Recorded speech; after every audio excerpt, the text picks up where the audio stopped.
First one we've done in 6 years? 6 years or 7 years? I don't know, 5 or 6 years, or around that ballpark. It's been a long time since we've done a podcast, so I'm going to be a bit rusty, and we're going to kind of take it kind of slow today. Now, first thing, let's talk about formatting and get that right out of the way before we dive into this. So, as far as bringing guests on, we will be bringing guests on. If you want to be on and as a caller, we'll call them callers because it's like a radio show is what we'll pretend. Sit in the kib-sized bucket and we'll rotate you in once we're ready to take you. And then you can give us your 2 cents, your theories on what's going on, what you'd like to see, just your overall thoughts. All I ask is that you try to keep it calm, and don't be too excited, because I know it's exciting, new podcast, but don't go too crazy, all right, guys? So kib-sized bucket, feel free to sit in there, and we'll drag you in throughout the stream. Feel free to chill in there. And remember, if you're chilling there, we expect you to have something to say, because we'll bring you on, you get to say your piece, and then we'll dunk you back in. I will be going in there to make sure who actually wants to join and who's just sitting in there. Because That tends to happen. if that happens, they just sit there. But yeah, Like, so, oh, you want to talk? Okay. so today's subject is something rather topical. Helldivers 2, a game I thoroughly love and enjoy still to this day.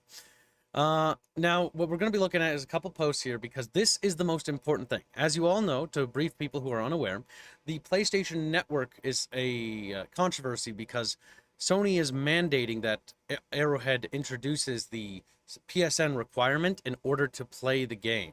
This is annoying for us, Westerners or Europeans. It's an annoying thing. It's not the end of the world, but it's relatively annoying. But it is the end of the world for some people. People who are like in the Philippines or Egypt or other areas of the world where they don't have PSN, they're in danger of actually not being able to play at all anymore. That is actually concerning because that's depriving them of the game entirely. Now, what I found here is something from the actual people themselves, from the developer service side, but this is also, bear in mind, all the people you're going to be seeing, if we ever look at them, are community managers. Now, as an indie developer myself, community managers and developer are not quite the same.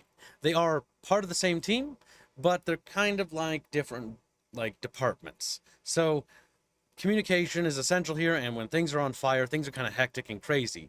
And so we're going to be looking at everything with a kind of pinch of salt. So if there's any he said, she said stuff, we're going to ignore that, mostly because I don't really care and I don't have time for that. I want to move on to things that we actually know for certainty.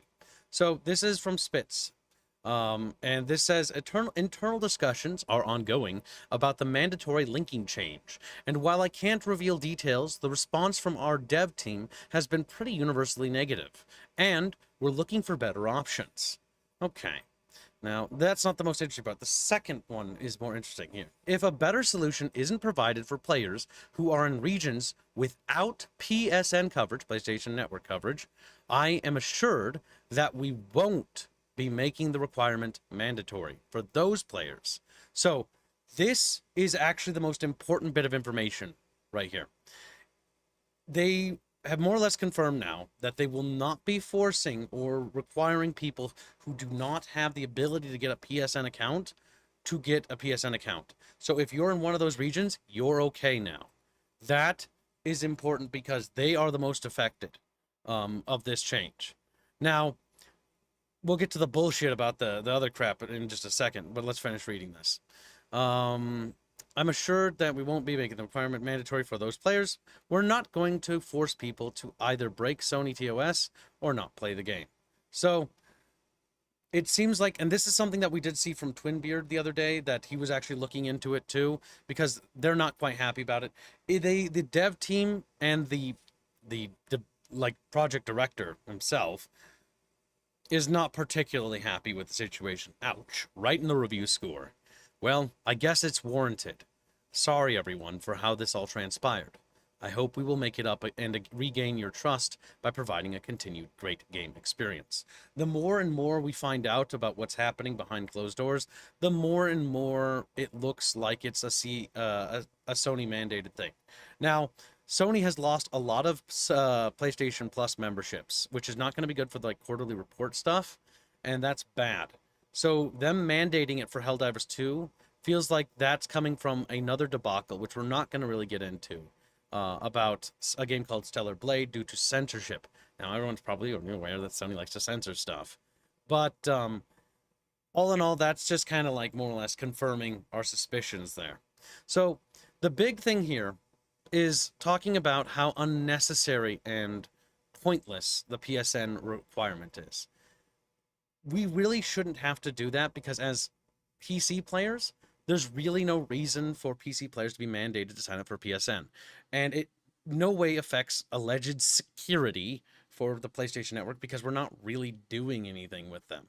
Like, I don't get why they have handled this so poorly, because there's a couple of ways they could have tackled this, but they chose the worst way possible. Mandating it after about a couple months after a game's release, and the game has been doing incredibly well. This is Sony's much sought after. I need a sip here. This is Sony's big break. Yeah, this is Sony's big break finally. Like, they finally have a game that isn't a steaming pile of crap. Now, Arrowhead did a great job here, and they deserve all the accolades because they were the ones who worked on this game and worked pretty hard. But what's unfortunate is that it's all been kind of undermined very, very quickly in a relatively short period of time. Because I'm going to show you something real quickly. Now, we've been advocating that everyone leave negative reviews, and I'm very happy that everybody is. So as a community, we're doing an excellent job of making our voice heard. They've already gone not just from mixed in the recent reviews, but 133,000 reviews. Only 29% of them are positive, which means 71% are negative. Overall review score has dropped to mixed, and their recent reviews are mostly negative. The game is on a massive push. Yeah, it's on a massive downwards trend, and this is good.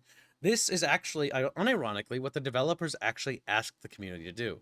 They've been actually asking the community to be like, if you don't like it, please leave a negative review, because when you're a developer working for a AAA, you don't really have a lot of power, and it depends on your, your relationship. But in this case, it's very much Sony owns Helldivers 2. Arrowhead gets to work on Helldivers 2, but they don't get to keep it. In the same way Bungie worked on Halo. It was Halo belonged to Microsoft, right? And so it's a very similar circumstance. Bungie wanted to break free of that corporate stuff and then tried to break free and make Destiny. And that didn't work out so well because there's jumping ship is not so easy. It's a complicated thing. It's like a rock and a hard place. It's like you're trading Satan for, Satan 2. Well, the balance of both. AAA publishers are not particularly kind, so you're kind of just stuck here.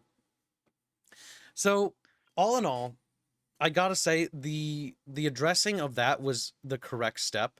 It is good that people are making their voices heard, and I encourage you to please make your voice heard because everyone does count and matter. Will it change Sony's direction? No. But at least put your foot down and say your piece. If you're going to refund, go ahead and refund. But for most of us, 332 hours, it's too late for that. And I actually have zero intention of refunding anyways because I still love the game. And I already have a PlayStation Network account because I'm an idiot who owns a PlayStation. And I do say that because I didn't want one. Thanks, chat, for making me buy it. Was forced upon him. Sitting over there, collecting fucking dust. But, I said probably, hopefully it will always be. But I gotta say that this whole situation has been handled rather poorly, and people should be upset, and you're rightful to be upset. Like, if you need to vent, feel free to do so. But my curiosity here going forward is like, okay, is this just the first little misstep, a little stumble here and there, right? And we're gonna be back on track after this, or is this a telltale sign of what's to come? Because let's talk about something interesting here, right? Like diversity, equity, and inclusion. That bullshit. Why is that important? Because it's enforced in the game, right? Now, Helldivers 2 has this already, in my opinion, because if you look at the game, there's no gender selected. It's not male or female. It's brawn or lean, right? And then the voices are just voices. I don't really care about that, but I'm going to draw attention to it now because something is kind of going on which requires our attention. So,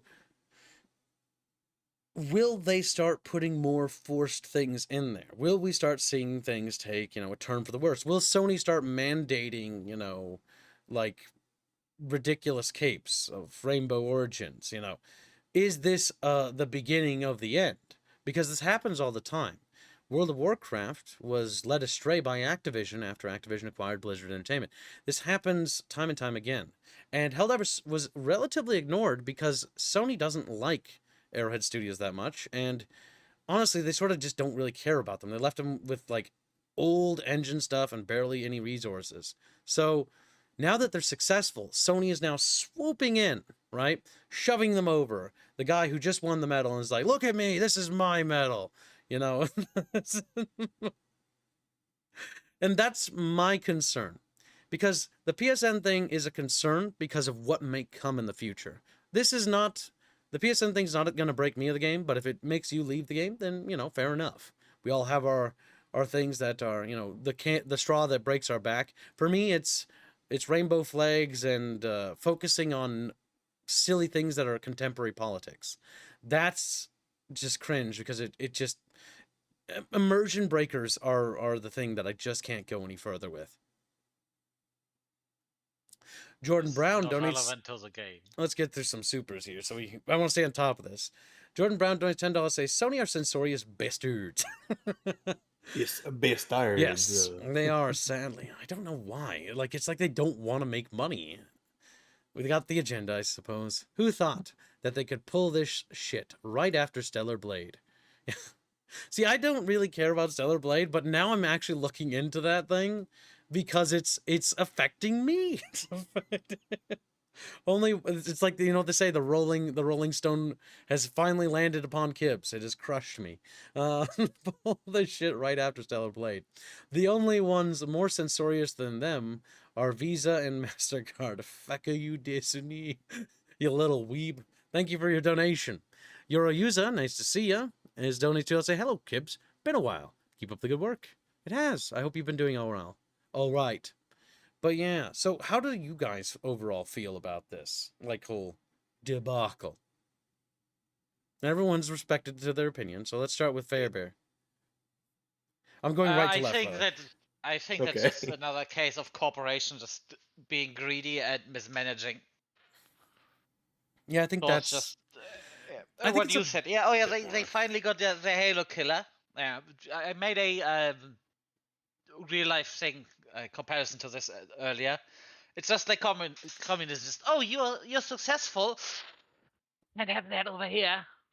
This belongs to us now, and then they just ruin it because they don't know how to manage that.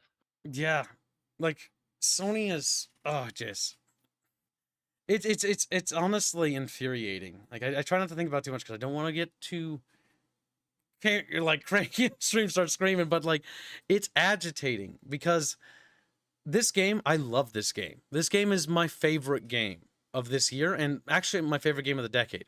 The last time I remember having a game like this where I had so much fun and of this level with like an action shooter game was like Halo 3 and Halo Reach and stuff of that nature. It's been a decade since I've had that. And we've only had this for like a couple months, and already seeing somebody come in and try to take that away from people is beyond like it's hard to describe. It's just, it's like, why would you do that? Like, what do you gain from this? And it's corporate bullshit is what it is. It's because they want more people to sign up with their PlayStation Network to make up for the Stellar Blade losses so that their quarterly report or whatever looks good. And it's the dumbest thing. It's like you could have... There's so many ways we could solve this. We could have done, like, basically, like, you could have just made it like a, hey, guess what? You know, if you want to make a PSN account, you'll get 1,000 super credits, and you can get a free armor set. It'll be the Hellgast armor set for PlayStation. You know, it's our PlayStation IP, and so by creating a PlayStation account, you get a unique PlayStation skin. It looks really cool. It's free war bond. I'd go and click I forgot my password finally and figure out what my Sony account was, because I would like that armor set, and I would like a free 1,000 credits. Like, it's an easy, peaceful solution. You don't force anybody to do it, and you offer incentivization. But they're not going to do that. They're idiots. They're greedy. Meanwhile, Sony opts for kicking your door down, threatening you with a gun. All right. Oh, Looking yeah. fair. The door down. Yeah, it's literally just okay. All right, you sign this, or we're gonna shoot you. It kind of feels that way. Like, I mean, it is for some, because, again, just for all the new people who came in here, we more or less figured out some good news. For those of you who are not in areas where you can't have, what do you call it, PSN accounts? Where is it? This is the good news. So at least it's not just black news, you know, so it's not terrible. It's not all bad. Let's see if a better solution is provided. Yeah, so this is if players are in regions without PSN coverage, I'm assured that we won't be making the requirement mandatory for those players. This is the most important thing, and this is the best bit of news here. This is important because this means that for our Filipino friends like Der Kinderjäger and others, you guys aren't absolutely not able to play with us anymore, because that, while it's annoying that we have to make PSN accounts, I would rather have to make a PSN account than lose our other people that we play with. Like, that's just awful. Like, what the hell? And the more we look into it, the more it's like, God, Sony is. I'm sorry, I'm getting on a tirade here. All right, so what is of all the things, Hands? How do you feel about the whole debacle so far? He gets added in. He gets talked before Yeah, me. I'm so sorry. I'm it's going right great. to left when I look at this thing. Damn right. I go right to left, Squealy. It's not my fault, man. It's just Have you also considered, Reguline, that it goes top down because he talked, then Fairman talked, and then when I joined, since my name starts with an H, it's above yours. See, I'm thinking right to left because it's easier for Damn. my brain. Okay, Hands will do it this time. Next time we'll do it Reggie first because Reggie's always here. I'm not actually bothered. I'm just Reggie, fucking with it's you. okay. I forgive you. No. It's fine that he's bothered by preferential treatment and understandable, and it won't change, but it's understandable. Now, Hans, regale us with your Um, feelings. Man has Here's the feelings. thing. The thing about you pretty much already said, and I even said it earlier during the dev meeting. It is literally Sony wanting to pump up their PlayStation Network numbers. The issue is it is blatantly obvious that is just what they're doing. The thing about if a person bought it in a region that can't get it, they don't have to sign up for the account. It's like, yeah, that's good. Here's the issue that I have with that though. Everyone else still has to do it. And it's Yeah. like, gee, thanks. You know, it's like it's a completely unnecessary thing, and they could have done free what I call free incentivization, which basically is like, hey, here's some free goodies. You know, you don't have to do it, but if you do, you can have these. And it's like, I'd do it. And I talked to several other people, they'd do it too. It's like, yeah, no, we wouldn't have a problem with that because I get free shit. And the thing is, like, when But people they're not. like They're when not. people compare it to like what Microsoft does, it's like, yeah, don't get me wrong, it's still the same. But there's the added issue of Sony has had a history of data breaches, Oh, and it's Jeremy like, was compiling a list actually. I was uh, looking at a not- list. no, the thing, it's not just him; other people have been as well. They Yeah. have had a list of major data breaches, and it's just like, It's true. yeah, it would have been annoying, is going to be annoying. But then on top of that, yeah, your info's not even safe. Yeah, they have all sorts of security problems, which is Who like, was the okay. last year alone? And they want Mhm. to say that they're trying to keep people safe, you know? Yeah, It's and so like- when I hear that, it's just like, That's this a- is just it's corporate whip speak Yeah. about For It your is. own safety, dumb we stuff. replace the oxygen masks with carbon dioxide. I would have gone with the barotrauma reference. We're going to replace your oxygen tanks with welding fuel. No, see, it's better because you just put it in and then you just fall asleep, and you're not going to be in pain from the fire. You're not going to be in risk anymore. But yeah, I would say Arrowhead's trying to do the best with this situation, but ultimately, this entire thing is just bad PR for Sony. I mean, as developers, like, I can definitely be like, oh man, dude, that sucks. Rip. It's disastrous for the developer. It's disastrous for the game. It's bad Sony for the are community. not going to make Yeah. it better. Like, this actually, for like, it benefits no one. It does not benefit the developers. The developers have said themselves that they are upset about it, which is bold because most developers, it's best to keep your mouth shut unless you want to get, you know, the boot. And the fact But- that they're saying that implies they are actively trying to push against it, which is why Yeah. they have said before, it's like, look, if you really don't like this, please do leave a review and say this is the reason you're doing it, Hmm. so they can go to Sony and point to those numbers and specifically the reason for the reviews and Yeah. say, don't do this. Because the thing Can I- is, fuck Sony in this regard. Because literally, just leave a negative review. That's the first step. The first step is leaving a negative review. Now, if you haven't bought the game and you're on the fence, maybe wait. This is a game I enjoy and will keep playing. They haven't broken me yet. The Kibs is not broken. The game will break before that happens. But I do know for just a lot of people that it's just one of those things where it's like, yeah, no, this sucks. The PSN thing is bullshit. And there's another pretty pervasive theory, because Xbox has gotten away with this too. And Xbox has gotten away with it so well that people don't even get mad at them anymore, which is tragic in my opinion, because that's why Sony is doing it. Because other companies have done it. EA does it. Ubisoft does it. And Xbox does it. And it's awful. And they get away with it. For the first time in forever, we actually have a massive outcry against it. Not a little one, but a real one. It's just, if I could have my dream here, is that the flames of revolution would spread further than this, but I don't think it will. Because I think Microsoft has already won, and they've defeated the consumers, because they managed to make the Game Pass and the what we call the ecosystem work for them. And so the consumer lost in the end. So game over there. But Sony is trying to do the exact same thing that Microsoft does. And the first time in a long time, people are actually stepping up here. The biggest thing for that, though, is before you didn't have to, and now they're saying you were being forced to. And it's not like a little bit of time after the game released. Like, the game's been out since February. Yeah, February. So a number of months have passed, and then they want to do this.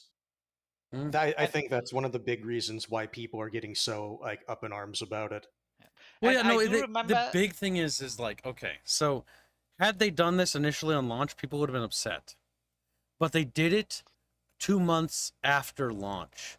And so people finally said something rather than before not saying anything. So that's good. But the reality is that I don't think in the long run this is going to be something that actually does enough damage to the corporate sphere. Unfortunately. I do remember at the beginning when the first game came just out, when I logged in, I just, you need to create a PlayStation account. Do you want to do this now? Just, oh god, no. And I got upset because I do not want to link my account to another account. It's bullshit. You shouldn't have to. And then it turned out, you don't have to. And I was assuming, that's just a typo. And I remember you and me, when you launched the game the first time, you also commented on that. And then, no, you don't have to do this. No, okay, then that's fine. Yeah, I remember that. Yeah, because I was like, don't worry about that. You don't have to do it. Because it's like, when it's, and launch is like, you have to connect your PSN account. And I'm just sitting there, and after I bought this game, and I'm fucking frowning, and I'm like, oh man. Oh well. And then I want to play this, so I'm going to do it. But then I'm like, wait a minute. There's a button that says skip. I'm like, oh, well, fuck that. And then we all assumed, that's probably just a typo that you have to. Yeah. I mean, it said it wasn't mandatory before a month ago, by the way. So, this is bullshit. Don't forget that. If I may read the account linking update. Go ahead. They specifically say, we allow the linking requirements for Steam accounts to a PlayStation Network account to be temporarily optional. Like, are you sure about that? Yeah, I don't know about temporarily optional. I don't remember that whole temporarily thing. Because guess what? In the beginning, it wasn't temporarily. You just didn't have to do it. It wasn't a thing you had to do. You could if you so elected to, but I didn't. I chose not to. And I know that for a fact because I played this game on launch. I was there. On that topic, I put something in the stream room. You may want to, may not want to put that on stream. I need a new stream cover for when I transition. Yeah. Also, that's important. Yeah. Yeah. All right, so let's cover up the screen while we do a transition. Don't take that out of context, chat. I just realized how that sounds. Also, Squealy. Flip it and put it in Streamland. Yeah, go to hell. So Squealy, now we got to move on to you next, but I'll put this up for chat to take a gander at. But yeah, so okay, before we do, this is what it said before May the 3rd, and then after May the 3rd, which is when they announced the changes. Very key difference. Signing in is optional. Now it's like some PlayStation games may require. It's like, yeah, okay. Like, oh, I just hate that. That's the thing Time about to terms speak of service. illegally. Oh, thanks, chat. All right, so But as you were saying, Squealer, as for my turn, it took so long to get here, we got here. but now we're here. So I've been dealing with this kind of shit for a while now because I like games made by developers, well, not developers, but AAAs that are horrible to their player base. Capcom is one of the big ones, Oh, Yeah, they're bad. oh God. and I'm noticing something that's happening quite a lot often recently. People are actually getting sick of the bullshit that these AAAs are doing, specifically the microtransaction shit and the enforcement of things that weren't needed from the very beginning. Mhm. I'm not sure where it started or why it's becoming important to people now, but an uproar is currently happening. And if the uproar continues, we might see potential change. Do I think there's going to be any change? No. Yeah, I think sadly. Sony's going to keep fucking the game in the ass. I actually have an idea as to why people are seemingly deciding to get upset now. You know what's that? And it's the economy being what it is. People are having to reanalyze what they're spending money on. Like, don't get me wrong, it's not this. I don't think this is the sole reason. It's just one of the bigger contributing factors is that money's getting tighter, and so things that companies were able to kind of get away with are now being reanalyzed. Which is good.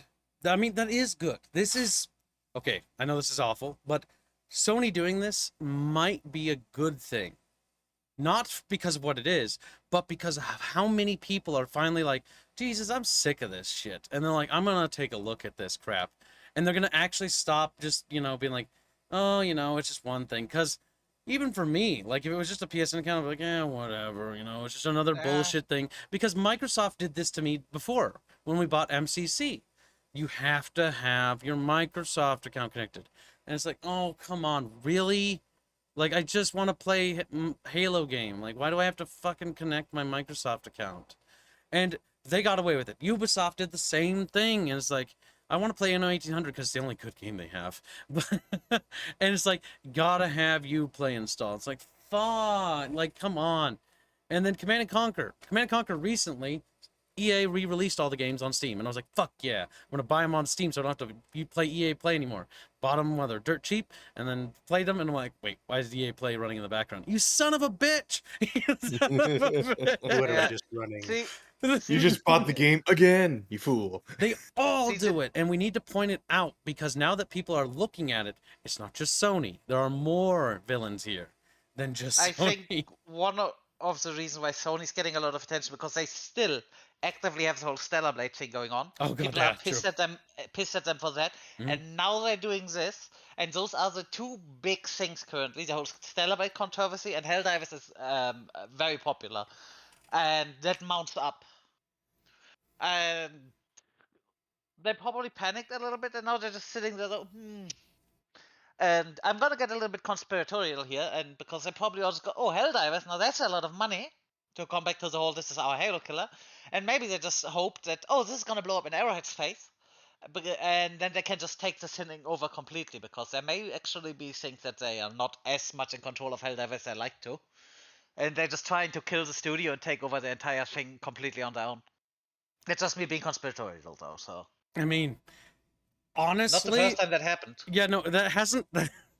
As awful as that sounds, it's not the first time that's happened where a studio, due to inner politics inside the publisher, they're like, I hate that developer. They We're fuck just going to withhold payment and then let the because company fall EA apart did and then that. all of a sudden EA buy did it. that with the Titanfall release schedule, where it was like that was very suspicious. It's like you put it between Call of Duty and Battlefield. Like, why did you do that? Like, It was borderline sabotage. yes, Don't Just forget- putting it there. Don't forget, they already did that to Helldivers because the entire server problems was because Sony refused to give them the money to fix the server issues beforehand, because they were only just saying, no, we want your money, but we're not going to give you any money back. True. So God, Sony that's was just interesting. leeching off them. So this could be an intent. Oh man, I mean that's conspiracy stuff, but like, I wouldn't be surprised if somebody in Sony is intent on sabotaging the Helldivers thing.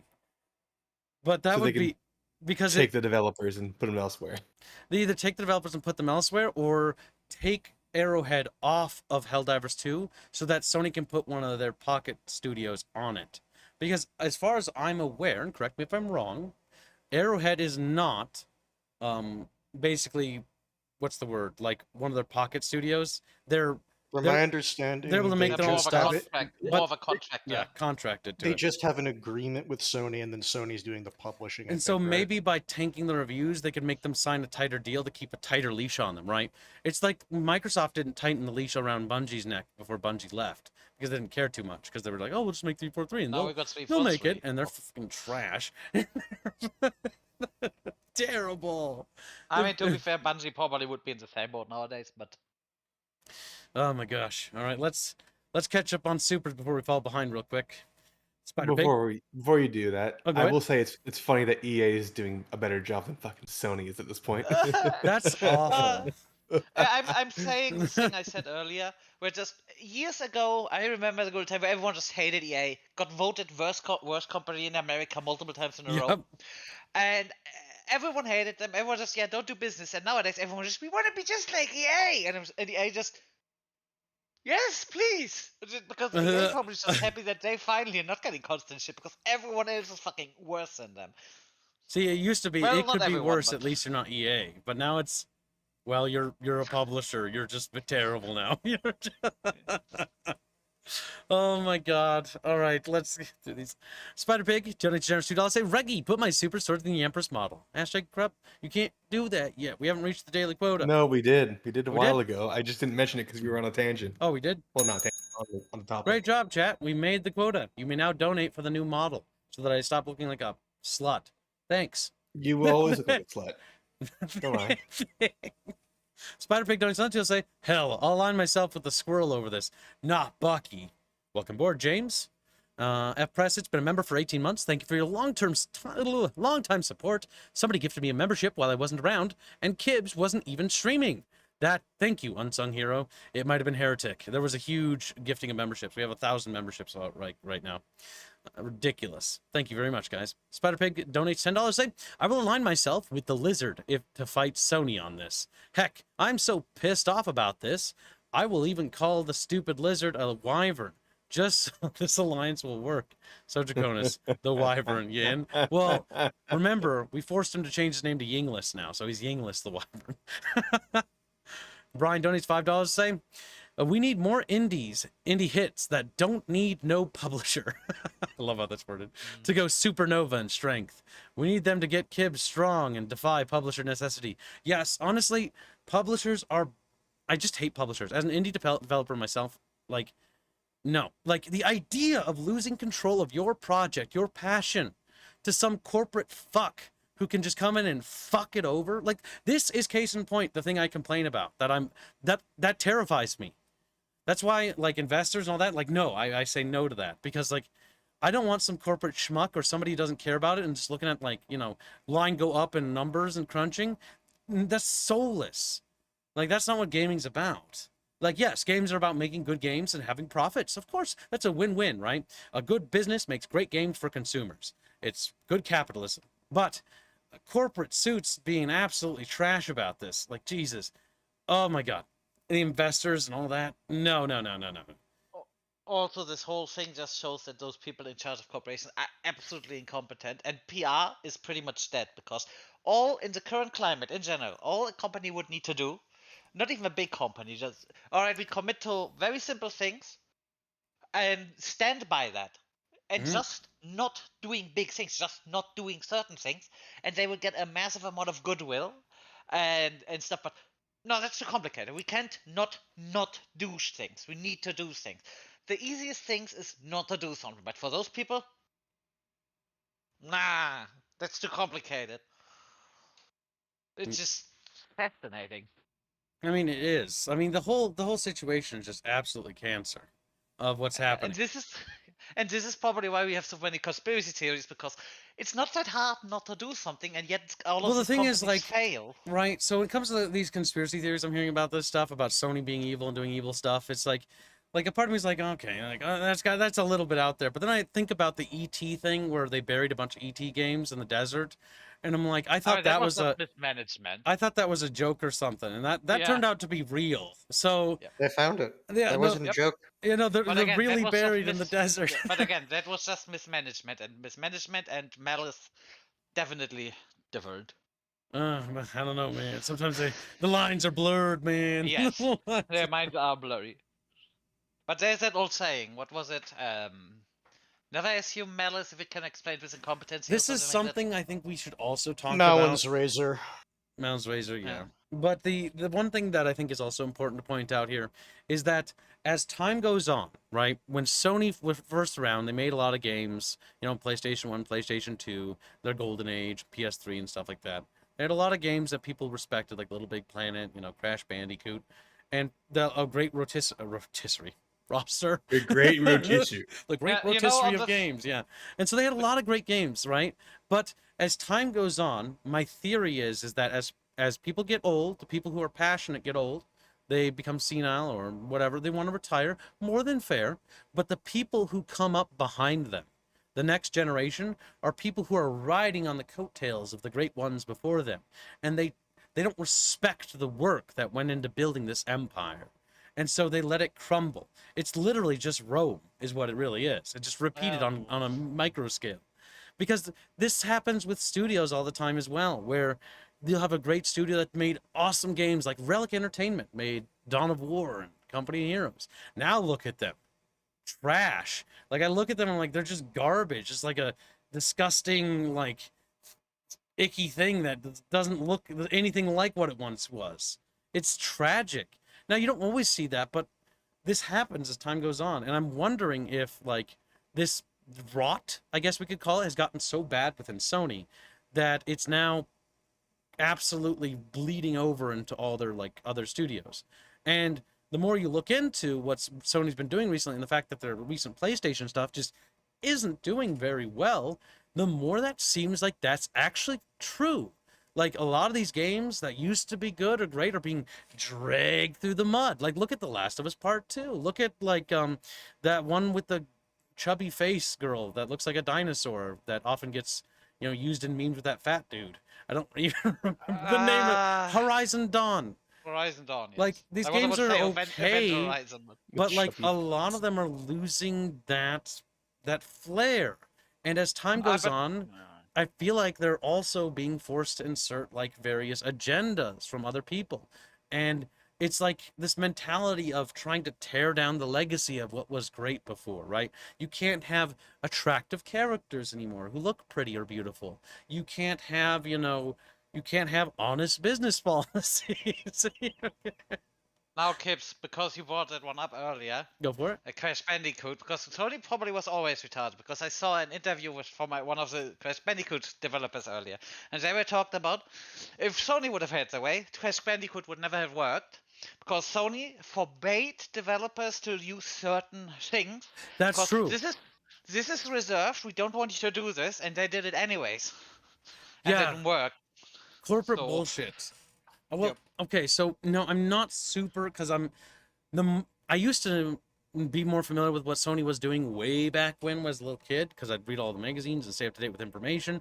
But as time drifted on, Sony's roster of games got less and less interesting, and so I fell out of interest with them around the PS3 era. A little bit after that, like the PS4, like just dead. Like Xbox, same, dead.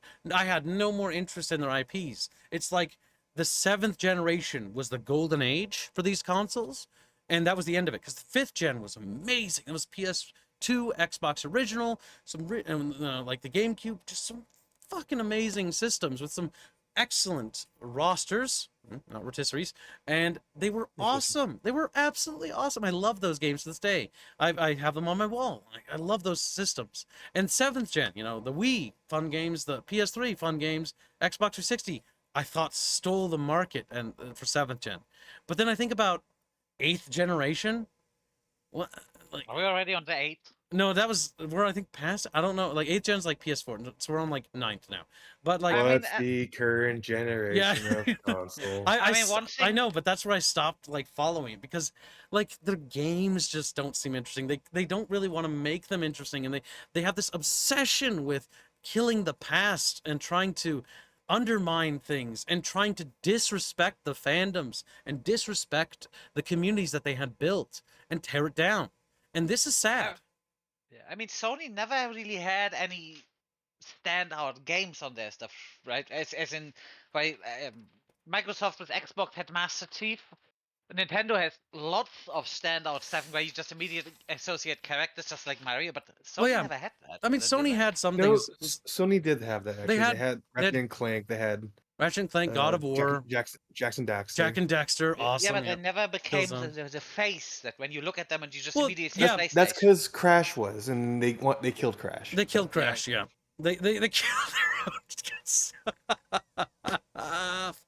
Sony always kills themselves. The more I think about it, the more it makes sense. This is Do just Sony in its natural habitat, destroying everything it makes. Microsoft at least dragged the corpse of Master Chief across the desk every now and then. They're doing it again. There's a new That Halo fucking- in the works, apparently. That fucking Flash Kids video about that. It's just, kill me! Oh god, Jesus! It's what's terrible about the Flash Kid stuff is how accurate and true it is. That's what hurts me the Yeah. most. Oh my god. It's pain. It's pain. Why can't we Sony have also nice I things? think- Damn it. I think one of the big things is because I do not know that much about Sony, but there may be a mixture of things here because Sony has been in a very big corporation, has been considering Sony Music, Sony movies for a very long time, so they probably are just a lot more inundated with this kind of corporate bullshit culture stuff. But there may be also some of those things where, because they do have their roots in the Japanese, and the Japanese are very slow to react to things. They're just gonna go, "Oh yeah, this is a Yep. good thing to do." Japanese corporate business and the corporate sphere is rather Not adaptable. not adaptable. It's pretty bad. Yeah. They're good at keeping, but for example, someone like Nintendo is relatively good, but they also know, okay, we're gonna do this. They're being clever about this. While Sony just, I don't know. Greedy is the word, because Nintendo mean, does fucked up shit, but They all do. just look Like, at the DMCA's, but They all do. That's the thing, right? Like, I've got family that Also- work in Microsoft. I love them. And, you know, there's obviously good people that work in companies. Sony's just not as But- clever as them. But, just because there are good people that work in these corporations does not mean that they are, you know, a good company. Like, I worked for Burger King in high school, right?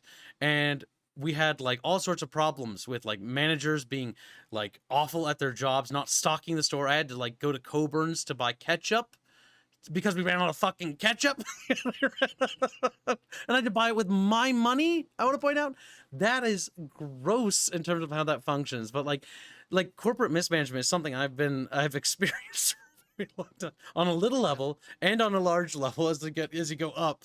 Like, Jesus, it's one of those things where you see it in every industry, and the biggest problem is this disconnect, right? Where these people in suits, and we'll call them people in suits because they don't go to the stores. They don't see the trenches, right? In the case of Sony, they don't go and play the games most of the time. They don't really They also don't engage. care. They don't care about the games. And I think that's bad. You can't have people in positions of power who are not passionate about the media that they are producing, right? Like a director of a movie needs to care about the movie. He's got to be there directing the scenes. But these Sony corporate suits can just be like, add a PSN requirement to Helldivers 2. That'll Need to pump our, some numbers. pump our numbers up. You know, I You gonna know? go on a different thing there where I say you can have the corporate heads be and just saying I don't care. As long as they care, okay, what do the customers want? Because if they care for that, they're gonna make sure to at least try to please the customers. And they don't just look at you as pay piggy. Even if it ultimately just comes down to the money. If they just want to if they keep in mind what does a customer want, and that is something many, not just corporations, just companies in general, just what does a customer want? Nah, we don't care. We care what makes us look good in quotations. Yeah, but the customers hate it. Yeah, just not our problem. You have to remember that companies are not there to make a product. They're there to make money. They're there to make profit. But the thing is, and I get what you're saying, Fairman, but the issue with these corporate suits people is they don't really care. They look at like, so when they see a genre, right? How do I describe it? Because when I was at the Greenlight Summit, I talked with some developers there who were pretty big. I'm trying to remember. Like, they look at things like this. It's kind of like this weird perspective, a different lens. So I'm trying to close my eyes. Because the way they look at it is like, okay, like when Minecraft was blowing up, that survival crafting genre is doing really well. That's therefore those numbers are going up. We want sales for that. If we go back before that, World of Warcraft, when it exploded, right? Everyone wanted to be them as far as the corporate suits were. They're like, God damn it, like how do we make a World of Warcraft? So EA, tries just make WoW. Makes Warhammer Age of Reckoning, which is just a shittier WoW. Just, and it's just not as good. And so they, instead of trying to make something truly inspired with a direction, they are following in the footsteps of somebody who had a vision. And they're always following the footsteps. And yes, they do have bigger wallets. Like, for example, Electronic Arts, for a while, their MMO answer was SWTOR, Star Wars The Old Republic. And that was the most expensive game ever made for a good while there. Like, it has incredible amounts of voice acting, amazing CGI, and it's got some really cool stories. And I actually recommend people try it. It's free to play. But it failed. And spectacularly. Because you can't, if you're trying to chase after someone, it's like, Sony did this too with Killzone and Resistance, back to bring it to Sony, right? Resistance and Killzone were responses to Halo. And Resistance has a cool story, and Killzone has some killer art direction. Fucking love it. But they're good games in their own rights, but they just quite aren't Halo. They don't do what Halo does, and Halo does what Halo does better. Yeah, and so the issue is stop trying to do what someone else is doing. Just make what you're doing good, because if you're trying to follow in someone's footsteps, odds are you're gonna do what they did, but shittier, because you're trying to imitate them. And if you fuck up something, well, now you're just a shittier version of them. Why would I stop and switch? Good. Imitating, not so much. It's just frustrating. I'm actually talking myself out of like, I've actually drank all my tea, and we've only been doing this for like 40 minutes. I need to actually go to the fridge and grab more, because that's what you get with talking streams, Kibbo. Why do you think podcasts are typically not very long? I need to grab a drink. Or they have a number of people so they can rotate. You know what? We need a little electroshock button we can give Kip, so force him to take breaks. No, we're not taking breaks. No, Kip. You take a break, and then we're just gonna talk, and you just have to sit there and listen. I'm seeing certain notes in chat. So FF14 failed, by the way. It failed on release. It started becoming successful much later on. That's true. Most MMOs will fail on release because they cannot support themselves by default. MMOs are. Because the issue is people play it and it's like, wow, all the quality of life things are kind of not here, or the community isn't here, and they go back to whatever they were playing before. Because the reality of it is that the original MMOs were just chat rooms with a game attached to it. I remember because I went back. See, I'm only 29 now, so I missed out on a lot of the early MMOs, but I went back and played something called Star Wars Galaxies, because I was really fascinated by it. I got it as a gift from a family member, but I could never play it. That one. And I finally found like a thing where people were like running a server, and I played it for the first time, and I was like, wow, this is nothing like what I envisioned at all. It's just like, it's got stuff for you to do, but it's kind of just like an area to chat and kind of hang out, and that's cool and all, but like, it really goes to show like what World of Warcraft did to the landscape, where it's like more interactive. And then eventually World of Warcraft stagnated and other MMOs started to carry on. But what's interesting about the MMO, oh God, let's not so many MMOs died. Let's not get caught in that, because I just realized that alone is like series of podcasts to talk about the stagnation of MMOs and the fact that MMOs are kind of in like a stagnant point right now, and it's just like, and the evolution cycle. Oh my God. That's a slippery slope, and we're gonna slide down if we're not careful. So back to Helldivers. As we just fall right off track. Helldivers 2, though. Helldivers 2. Let's talk about that for a second. You know, because it's not like it's part of the subject or anything. But, so the game is this 4-player co-op game, and we've all played it, and I think all of us love it. I think I love it the most. I don't know. You guys don't seem to... Yeah, I know. It's my favorite game. I love that game so much. I want it. I want it to be mine forever. But I can't. Oh, Little Barge is in chat. He says, mind you, this was not a suit decision in Helldivers 2. A Arrowhead community manager stated the PSN network sign-up was intended to make it easier for Arrowhead to ban people. That is another thing, too. There's all sorts of stuff coming out with, like, the community things. I'm going to wait till the dust settles, but I'm keeping my eye on that because I recently saw that this morning as well. Something to keep an eye on. The community manager stuff. It's a lot of he said, she said. It's not the first time. The community manager's not reliable, I would say. Well, there's that. It's not reliable, but we will keep it on pins, though, because I do want to look into it. Because we'll check it out next week. Because after next week, I bet the dust is going to settle, and we'll have all the facts then. Because I was going to say, it's also not the first time one of their community managers has done something dumb. Yes. And you know what? Every time it's a she, her. Oh, now, Merriman, stop. The worst part is Merriman's probably right. Let's not get into that. Yeah. Let's not fall in a segue, but he raises a good point. There are track records, okay? And that's something that we can't quite ignore. Like, it's awful, but things do repeat themselves. Okay, you know what? I'm going to miss that donation if I don't get it now. So I'm going to do it now so that we don't lose you. Zero Fire Water donates a generous $1 we do. Thank you very much, good sir. He says, Sony's headquarters got moved to California years ago. I wouldn't really call it a Japanese company anymore. That's fair, but I wonder how much of the corporate policy and culture shifted over there. Because that's something that you notice with studios and stuff like that. Whether or not something's going to stick or whether something isn't going to stick, we'll have to wait and see as far as that goes. But thank you for your donation. Very generous. Because as far as corporate policy and culture goes, is often the new generation is trained by the old generation.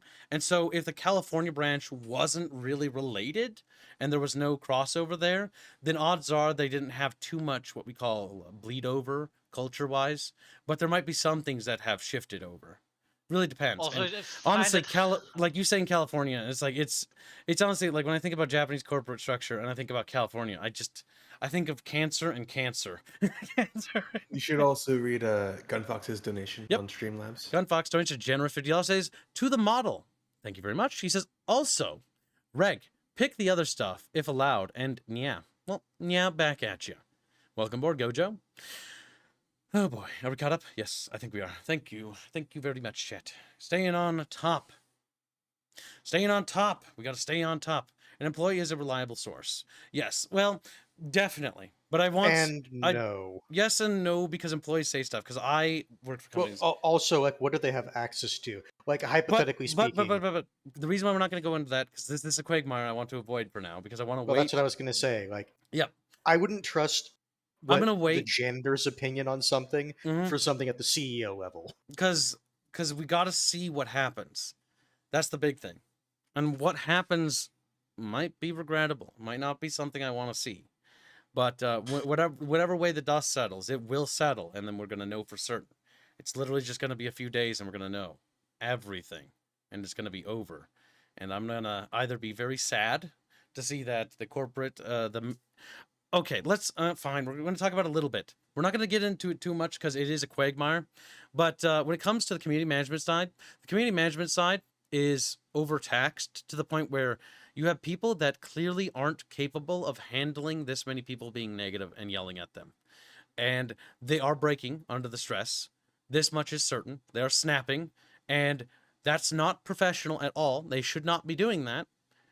But at the same time, this is why I don't really want to go into it because I just don't know. Like, I've worked I've done community shit, or like not community shit, but I've worked with as a front, basically working on the front with customers, and when The shit's cashier kips. when shit's hitting the fan, holy shit, is it another level? Especially if it's like a rush and there's like tons of people coming in, it's like hell. One person after the other has a problem, and it's all your fault. And no matter how professional you are, you're gonna crack and you're gonna slip. That's gonna happen. It's not a you can hold out. You will, no matter how experienced you are. Because as one of the most experienced people in the store I worked at, I was normally always the last person to slip. But it happens, and when it happens, it ain't pretty. Hell is hell. Your refill, you can get it your fucking self. Never like that, but Jesus, we've had some fucking days, dude. Imagining like every other coworker Kip's had, just they break up immediately, and the Kip's like, after someone talks to him twice, he's like, damn it. Mhm. If you can't, then I have to teach another one now. But either Take way, your regardless, even under pressure, you shouldn't do that, right? Because that's still not the right thing to do at all, right? I've been to stores where I've had to wait, an hour to get service and stuff, and it's like, oh my God, it's infuriating. And then you What get kind of there, store, and though? then it was like I don't remember. It was so long ago. It was like during winter, near Christmas. It was busy. And I remember, like, when I finally got up, right, to pay, like, don't worry about it. You don't have to pay. I'm sorry. And I'm like, oh, okay. And I felt bad. I mean, that is one of those things. If you fuck up and say, okay, there's gonna be recuperation of something like this, like let's say the waiter spills a drink on you, very least they can do, okay, you're gonna get another drink and you don't have to pay for it. That's a minimum. Mhm. Well, it's all different friendly box. So in the case of the place I worked, we had people who I don't know how to describe this. They were harassing our female workers. Like they were, I don't want to say names. They were basically trying to hit on her, and she said no. And then I just stepped in and was like, oh, like we're engaged, just to get them to fuck off. And that worked. But then the next group that did that came in, and they were starting to stalk, and they would stalk after hours. It got bad. Like there are certain things where it's like, okay, at some point, you do something, right? You call the cops. I think that was the first and only time we've ever had to call the cops. The second time was when the gun thing happened. But that's another story for another time.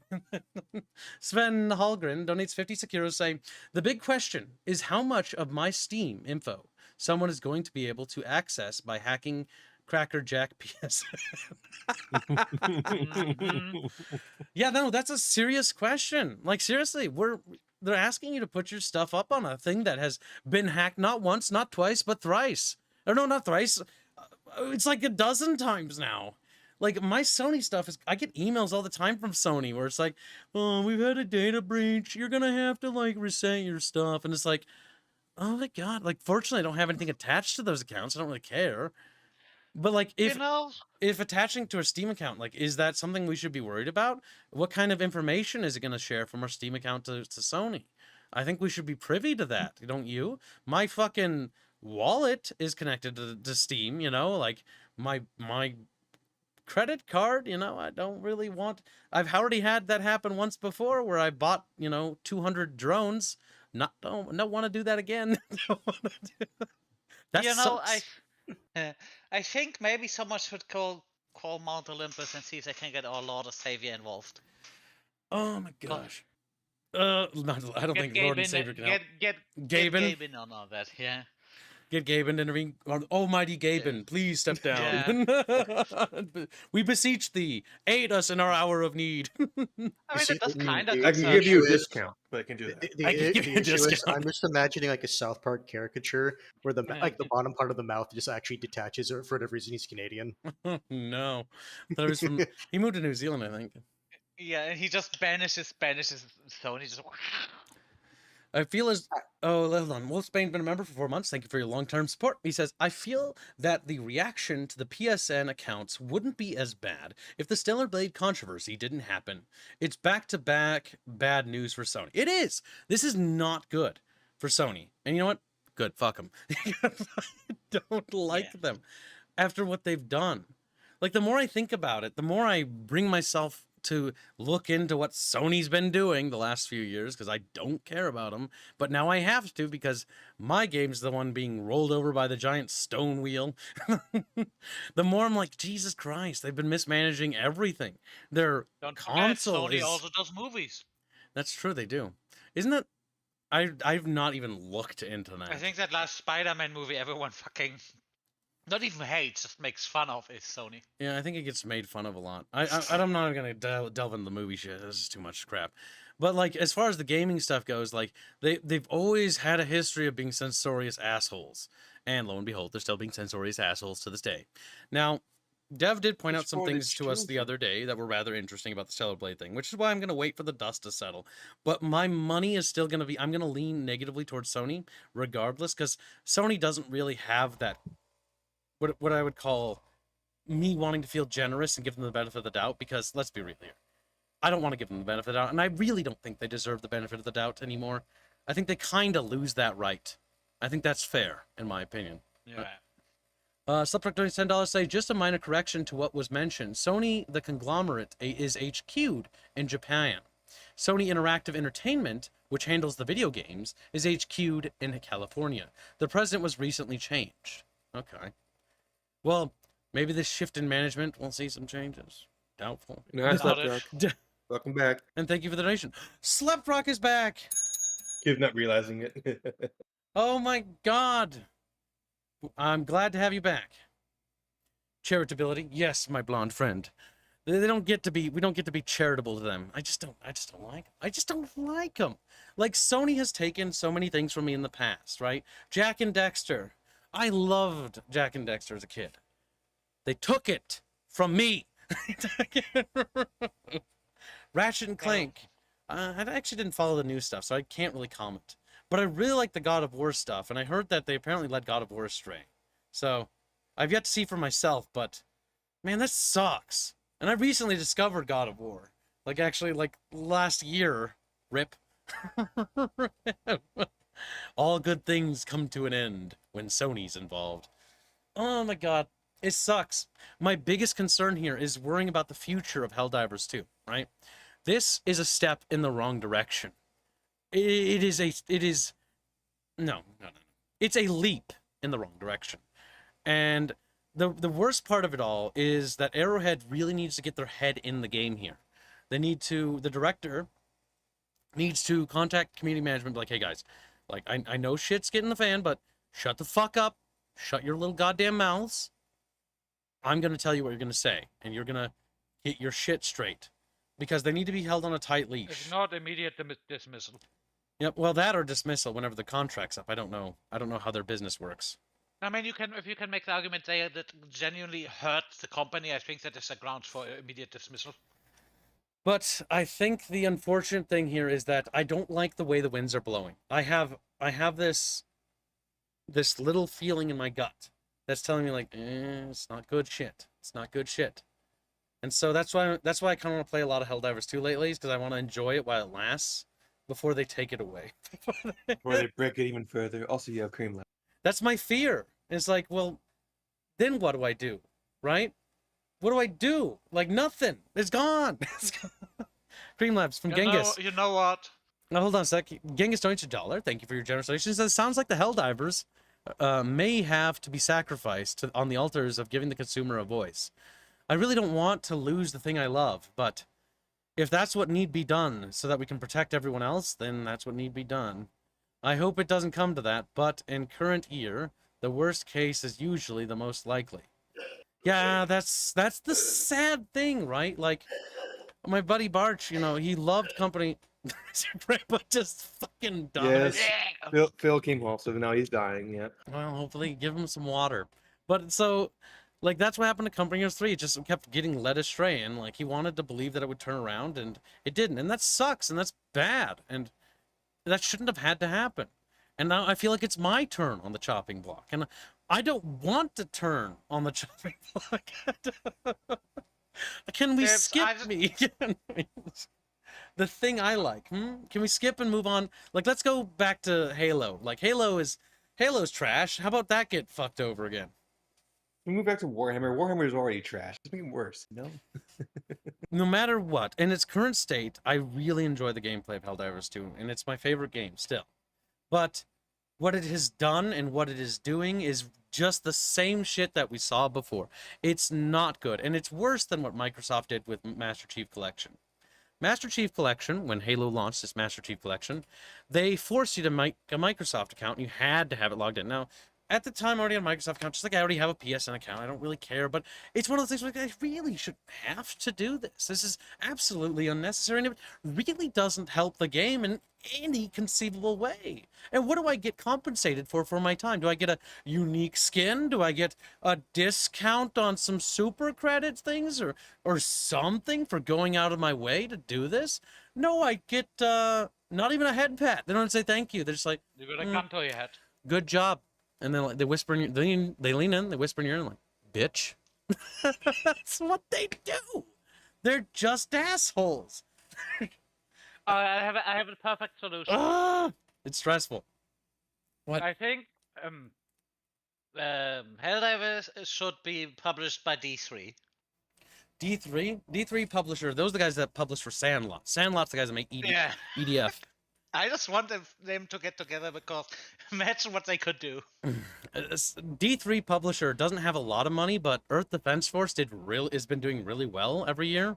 And Earth Defense Force, and to be honest, D3's library of roster of games aren't very interesting. Like it's really just, for me, it's Earth Defense Force is their only game that they have that I really like.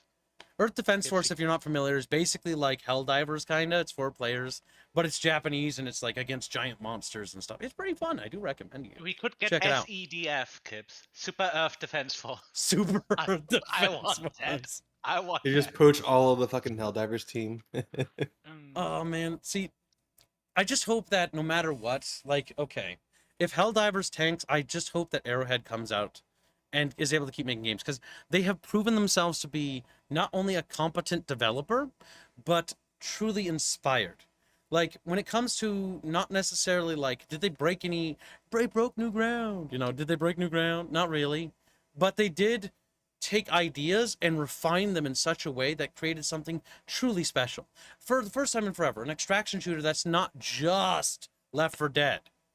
It's an actual extraction shooter with like little objectives, and you can choose how to tackle your objectives, and you get a customizable toolkit, and there's unique races that provide different challenges. There's this metagame that ties it all together, and it gets constant updates. And it's the first time I looked at a live service game and I was like, it's a live service game. It's probably gonna be one of those just like Unlisted or any other live service model. It's just like you play it, They're and gonna you're like, ruin it eventually. you play it and you're gonna be like, okay, I've had my fill and I'm gonna go do something else now. And first time I was like, I have 320 plus hours in this goddamn game, and I have no intent on slowing Only? down. Yeah, I only have well, listen, I can't stream it all the time, but I have 332 hours, sorry, in this game, and I want to play it more, and I want to play it right now even, but I'm worried because the big fear was this, and I'm gonna go back to this one because this one is something I don't like. Well, no, I like this. Well, no, how do I put this? This is good, but not good, if that makes sense. That this had to be said. But okay, so let's read it one more time for all the people who have just joined. If a better solution isn't provided for players who are in regions without PSN coverage, I'm assured that we won't be making requirements mandatory for those players. So for our Filipino friends and in other areas Just as well. you, no one else. Yeah. Just the Filipinos. I'm just trying to think about what other regions and our Eastern European friends that we were playing with on stream. You should be okay now, because the fact that this had to be said is actually the part that pisses me off the more I think about it, and I'm trying not to get too mad about it. But the fact that it had to be said. So if you're in an area without PSN coverage, you're okay. You will still be able to play. You will not need to make a PSN account. The fact that had to be said is the thing that annoys me, because it's like we're at a point now where we genuinely were concerned that we weren't going to be able to play with Kinderjäger. We weren't going to be able to play with people from the Baltics. We weren't going to be able to play with people from certain, like from Russia or anywhere else. Like from places that they couldn't, like, they're being taken away from our community. It's like, oh, sorry, Kinder, we can't play with you anymore. Like, fuck, that's awful. Why? You know? Like, I was stressing out about it, and I actually, it's like last night, it was fucking annoying. I was supposed to work on, like, writing a lore for some lore stuff, but I couldn't actually take a break to write because I was getting annoyed about this whole Helldivers thing, and it's actually just becoming, like, this stress point for me, where it's like, I just don't want this to fall apart, because for once, for the first time since, like, Halo Reach, I've got a game where I can play with my friends, and we can have awesome, cool, epic battles and adventures together in, where each dive is a unique story and of silly, you know, things that happen. And there's so many dives that I've been on. Like, I've been on hundreds of dives, if not thousands by now. And they're all memorable, and they've all got their own quirks of, like, oh my god, we're playing with lemonfish, and they don't know what they're fucking doing, and it's gonna be one of those ones. We're gonna get Oh, they're all mauled. memorable, kids. What You happened know- on dive 556? And I don't know the specific numbers, but like yesterday, where it was just like we were just getting thrown the fuck around by rockets, just bouncing all over the place. And those memories are great, and I don't want them to just be memories that we can't go and make new ones. And the fact that that could be taken away is the most deplorable thing. They could take that away. I may not be able to play, you know, the thought that I couldn't play that game with Kinder anymore. Like, Kinder Jaeger and I, that's a terrible name, by the way. I'm thinking about it. Child Hunter, by the way, that's what it translates to. That's incredibly based in Mimi. I know what he's doing there, but like, Jesus Christ, I'm going to be put on a fucking list now. It's gonna be worse if you have, it's gonna be worse if you have cultural context. Fuck. He tried to rebrand it Tittenjäger, aka Hunter of Titties, but it didn't work out. Look at you understanding German. Good my on God, you. Understand German. It's a dumb Jaeger means language. hunter. yeah. Ja. The Ich issue bin is- ein, eine, Sprechen Sie Deutsch? Sprechen The Sie issue Deutsch, is, ja. Fairman, because of outer I places, don't know my anytime you hear German yeah, anymore. yeah, I think of Yinglets, not Germans. Oh no. Fairman's basically a Yinglet, if you think about it. No, I'm too Yeah. grumpy to be a Yinglet. Yinglets are grumpy. No, they're too retarded to be constantly grumpy. They're moody but not grumpy. You're moody. Yeah, but not But that back way. on topic. Back on topic, Kibo. Besides, yeah, I know. Just Yeah. I'm Yeah, thinking. yeah. Get back in. so I do want to talk about other things than just the negative thing, but like the negative thing is so, it's like a black hole. It's like pulling everything good in, and it needs to be addressed, and that's why this stream is focusing on it. I was intending of going on for like maybe like 20 minutes to 30 minutes because we did talk about this yesterday, but like it's such a negative entity that it has infested everything else. It's affecting everything else. Like, I want to talk about the new war bond and the things it has because it looks interesting, and some of the weapons they're adding. I want to talk about how vehicles are going to change the flow of gameplay, and how the clan system will really be a unique thing, and how that'll work and all that. Because there's a lot of things that are going to tie these systems together that are going to make Helldivers 2 into an even greater game. And we're not even talking about the game anymore. We're talking about some corporate bullshit that has now sucked away the fun. It has taken away the fun. It has taken away the good. And it has now pulled our attention solely on that thing. And that is tragic. I just want to commit kibicide. Can't have anything anymore. It's awful. And they're gonna, that's my fear. It's just gonna be Halo again. It's just gonna be Halo again. I'm gonna lose it. It's gonna be gone, and I'll just have. I'll look at my action shooters and like what I have for action games, and I'll look at that list and I'll be like, these are all old or like dead games that don't really work anymore, or like nobody wants to play them anymore, and that's it. And it's over, and there's nothing, and then we'll be back to square one. I don't want to go back to square one. Another day, another kiboside. Yeah, pretty much. That's unfortunately going to happen to me. Genghis Kektoins a dollar say Kim Jong-un can play Helldivers without PSN. Why can't I? I see how Sony can. Because You also have a donation from. Shut up, Fairman. You I also don't- have a donation from I don't- Crazy Templar, but you missed a while ago. Oh, sorry, Templar. Well, okay, we got to get on top of these. Got to click on them so they gray out. I've been lazy and I haven't been clicking on them because I didn't think there'd be that many. Kim Jong-un can play Helldivers without PSN. Why can't I? I see how Sony Oh, that's cringe. Like, I get what you're going for, but it's makes my spine turn to gel. See how Sony can fix both Helldivers and Stellar Blade. If you choose to get PSN, you get to play as Eve with uncensored skins and Helldivers. You know, running around as a naked girl would be kind of great, you know? I mean, it's not going to provide any armor bonuses, but, you know, then again, when you're fighting bots, does armor really matter? No. No. That would be lit. Hashtag Sockfun, hashtag Nice fam, one. hashtag Squeeby. Man. It's why I say white armor is the best armor. Every Crazy Templar's donation. Yeah, I'm going. Crazy Templar donates $18.82, which is oddly specific, and says, "Hi, Kibbs and Co. Hope you're all doing well. Here's some Half-Life 1 money." Well, thank you. We'll put that towards the Half-Life fund.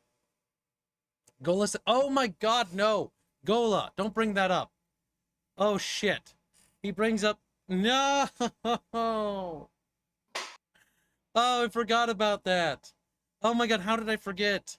That's another Sony thing. Oh my god. All right, so here's a fucking trip, chat.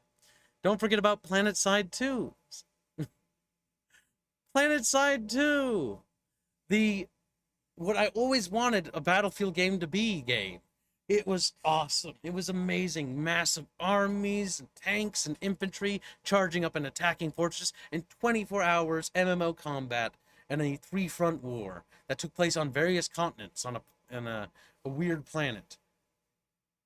All I Oh my remember god. is dying a lot in the laboratory. Sony doesn't give that game any love anymore. Why am I being attacked? Because you are giving me PTSD. Didn't Sony completely pull out of that one? They don't fucking like. There's like a team that works on it, but the stuff they add is disappointing. We tried getting back into it, but they added like the naval continent. The only person who I know who's still kind of playing it is Boak, and even he's like, it's dying. That's another example of things that Sony has ruined. Now for the other donations, because kids forgot about them. Will Spain donates $2. Unfortunate corporate politics became mainstream. Fractal Jack then has been married for 13 months. I'm buying a new computer soon, and the number one game I wanted was HG2, so I could play with everyone here. Sigh. Bugfish are best fish. Wait, which one? Fractal Jack.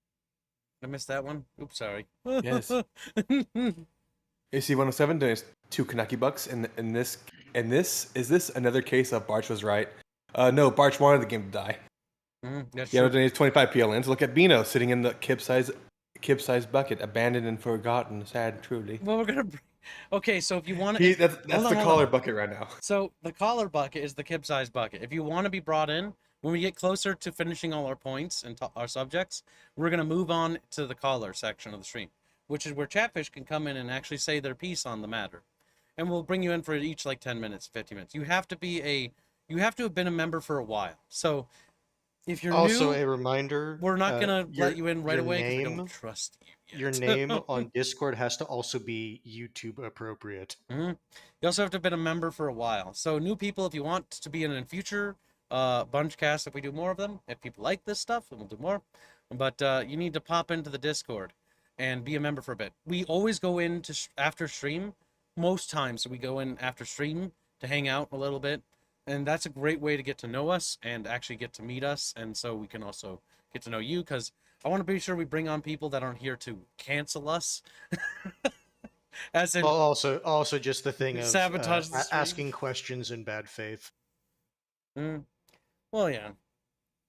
I mean, that's going to happen at some point. Don't get me wrong, it will, but it helps reduce the chance of it's called a filtering. bad faith actor. You got to filter. It's called gatekeeping. Gatekeeping requires a lot of work and a little bit of autism. But a filter is a filter and a gate is a gate. Those are separate things. Ooh, collar segment is a weird idea. No, I want to be like the radio hosts. I want to do that. I've always actually wanted to do that. That's wanna right. do it. Kips wants to become a shock. Kips wants to become a shock jock host. Honestly, the things I wanted to do when I was growing up was be a soldier, until I realized what the VA did to my dad, then I didn't want to be. Until you realized veterans assistance is trash. Yeah, Now until Then I didn't want to be a soldier, because I'm like, why does dad always have to wait in line in the hospital to get help? Why does nobody help him? Oh, it's because they don't care. It's 'cause they don't care about I will say veterans. that from people we've talked to, there are good people in the VA, but It's not a good system. Define a while. Basically, you're fine, Gregors. Gola's fine, Stirrow's fine, Harmless Rats is fine. Basically, if we can recognize you, you're probably fine. I don't know. You've been around long enough that we can recognize you, yes. Now, Student Vest donates 100 Donkey Kongs. The thing that can save Helldivers from the dark hole that is falling in are Reg doing a backflip. Unfortunately, I cannot do backflips.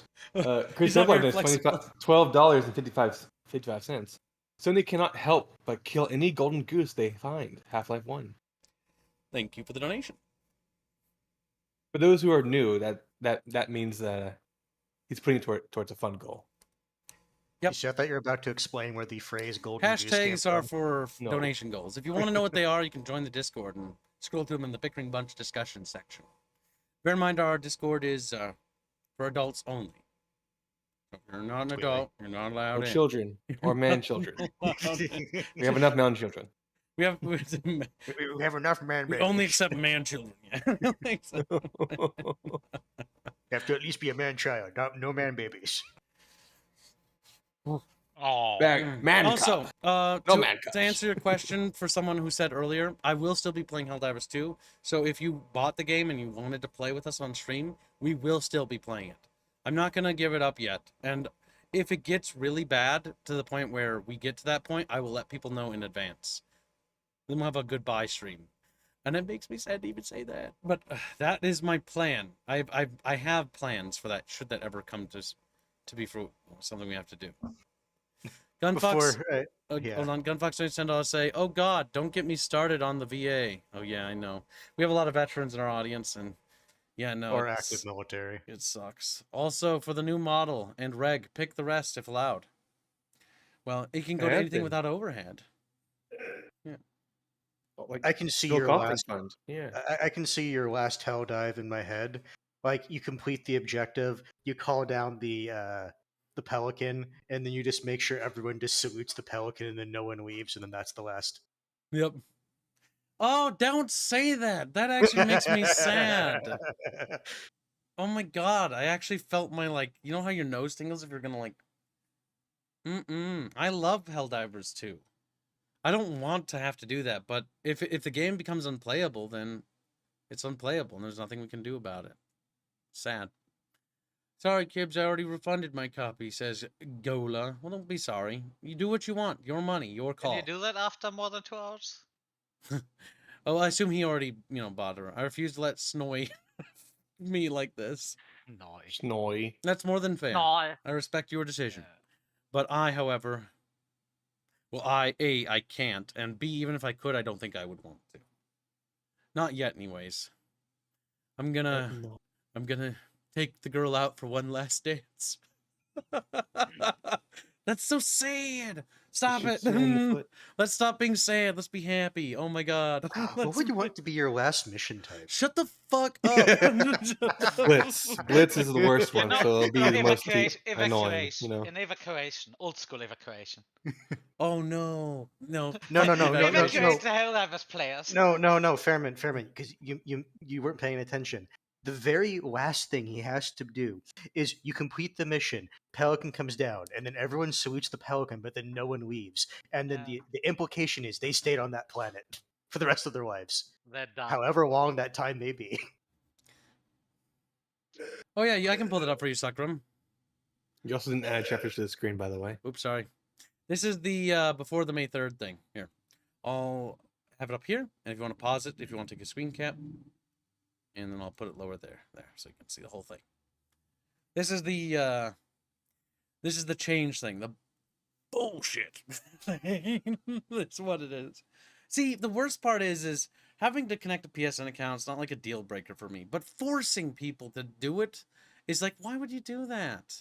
Like, all you're doing is making the people that want to play it not want to play it. And that makes me mad because I want to play with them. And now they don't want to play the game I like, asshole. They don't want to play the game. They're sabotaging me.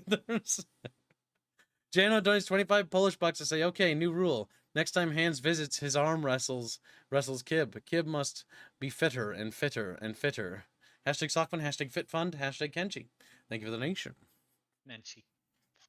I have only played one campaign Kenshi, and it did not go well at all. You played 35 minutes of it. You did I- not play Campaign of Kenshi. Yeah, no. Yeah, it was my Schmeagol run. I played Schmeagol, and I made Schmeagol, and he got injured on the side of a road, and then he got eaten by wolves. But the wolves didn't want to eat all of him, so they left him, and he was still alive somehow. That's the thing about He was Kenshi. still alive. Kenshi doesn't want to kill you. Kenshi wants to cripple you. And so I laid there as various travelers would stop, look at me, and then keep going. And like that was my experience. And I died on that road. The first 5 minutes was character creation. The next 25 minutes was laying on the side of a road dead or dying on max speed because it was slow. It's like Kip's playing. Days go playing by and my Helldivers. corpse only gathers more flies. Essentially, yes. Oh my god. Can't leave with my friend Superfly. I got distracted by the conversation. I forgot I'd put a frying pan to heat up. Oh yeah, if you guys are cooking, make sure you check on your cooking stuff. Don't leave it fucking out there, okay? I've done that on stream where I'm like, you know, making some jalapeno poppers, and then all of a sudden I'm like, it smells a little burnt. I'm like, oh no, I'm having little charcoal now. Rip. Never good. Never good. Oh, and thank Okay. you, Rivers, for the membership. Before I So- continue. Continuing on with the Helldivers 2 controversy thing, like more or less that kind of wraps up the controversy. We've kind of covered all the bases around it. The community management stuff, mishandled. Like, should they have broken? No, they shouldn't have. Do you have a right to be upset? Abso-fucking-lutely. And if you're upset at them, more than fair and respectable. Even they admit that that's fair. Yep. You have every right to be upset. There's absolutely nothing wrong with that, chap. So vent to your heart's content. But more than vent, make your voice known. Even if you're gonna refund, even if you're gonna refund, please, if you your old man's dying. If you could, leave a negative review. Nice. I have 86 likes And online. do remember, if you're going to do that, do specifically say. say why you're doing it. Say why and be like, you know, like Hans says, Like game earlier is- today. yeah, because this is Hans. This game. The game is a fun game, but the situation with Sony and the PSN About the PSN account, I cannot recommend. I cannot recommend. Yeah, and so honestly, like that's the thing. Say it and say it honestly. You know, don't just go on like, you know, thing like this is good here too because I'm not making a PSN account. Like, you don't want to do that. More than fair. I love this game. I think this is my favorite game. It's honestly, I love this game, and I still love this game. But now there's like a little burnt spot on my favorite game, and it'll be there forever, and it's sad. It's a little crispy. We can't have nice things, and this is why. But yes, we will still be streaming it. So for those that want to join, we can still stream it. But I would like to believe that will be the last time we talk negatively about the game. But I have a suspicion that sadly that is not going to be the case, and we'll be having this conversation again in the future. Kips, it's all downhill from here. You may Next be right. patch, You they may had be fucking right. rainbow flags. Yeah. That would be absolutely infuriating. That would be Kibbs's breaking point. The thing is, like, corporate bullshit is annoying, but the big thing that breaks me is anything that breaks immersion. And so, like, yes, unironically, if I see like Palestine or Israel flags or LGBTQ flags or Russian flags or Ukrainian flags, I will be upset because Well, I don't care. I don't want to see that. This is Super Earth. We're fighting like Ukraine, Russia. Fuck them. They're part point of to, Super Earth. Point now. to those on Super Earth. Where in Super Earth are they? That's right. I can't find them. Yeah, exactly. Like they're in like Britain underwater. Thank God. No. I think you that's want to know canon. the Though. actual like, fun Absolutely fact about... erased from the unit. You want to know the actual fact about if they ever add something like this to the game? That would literally just be, oh, look at this cave! There would be nothing but team canceling.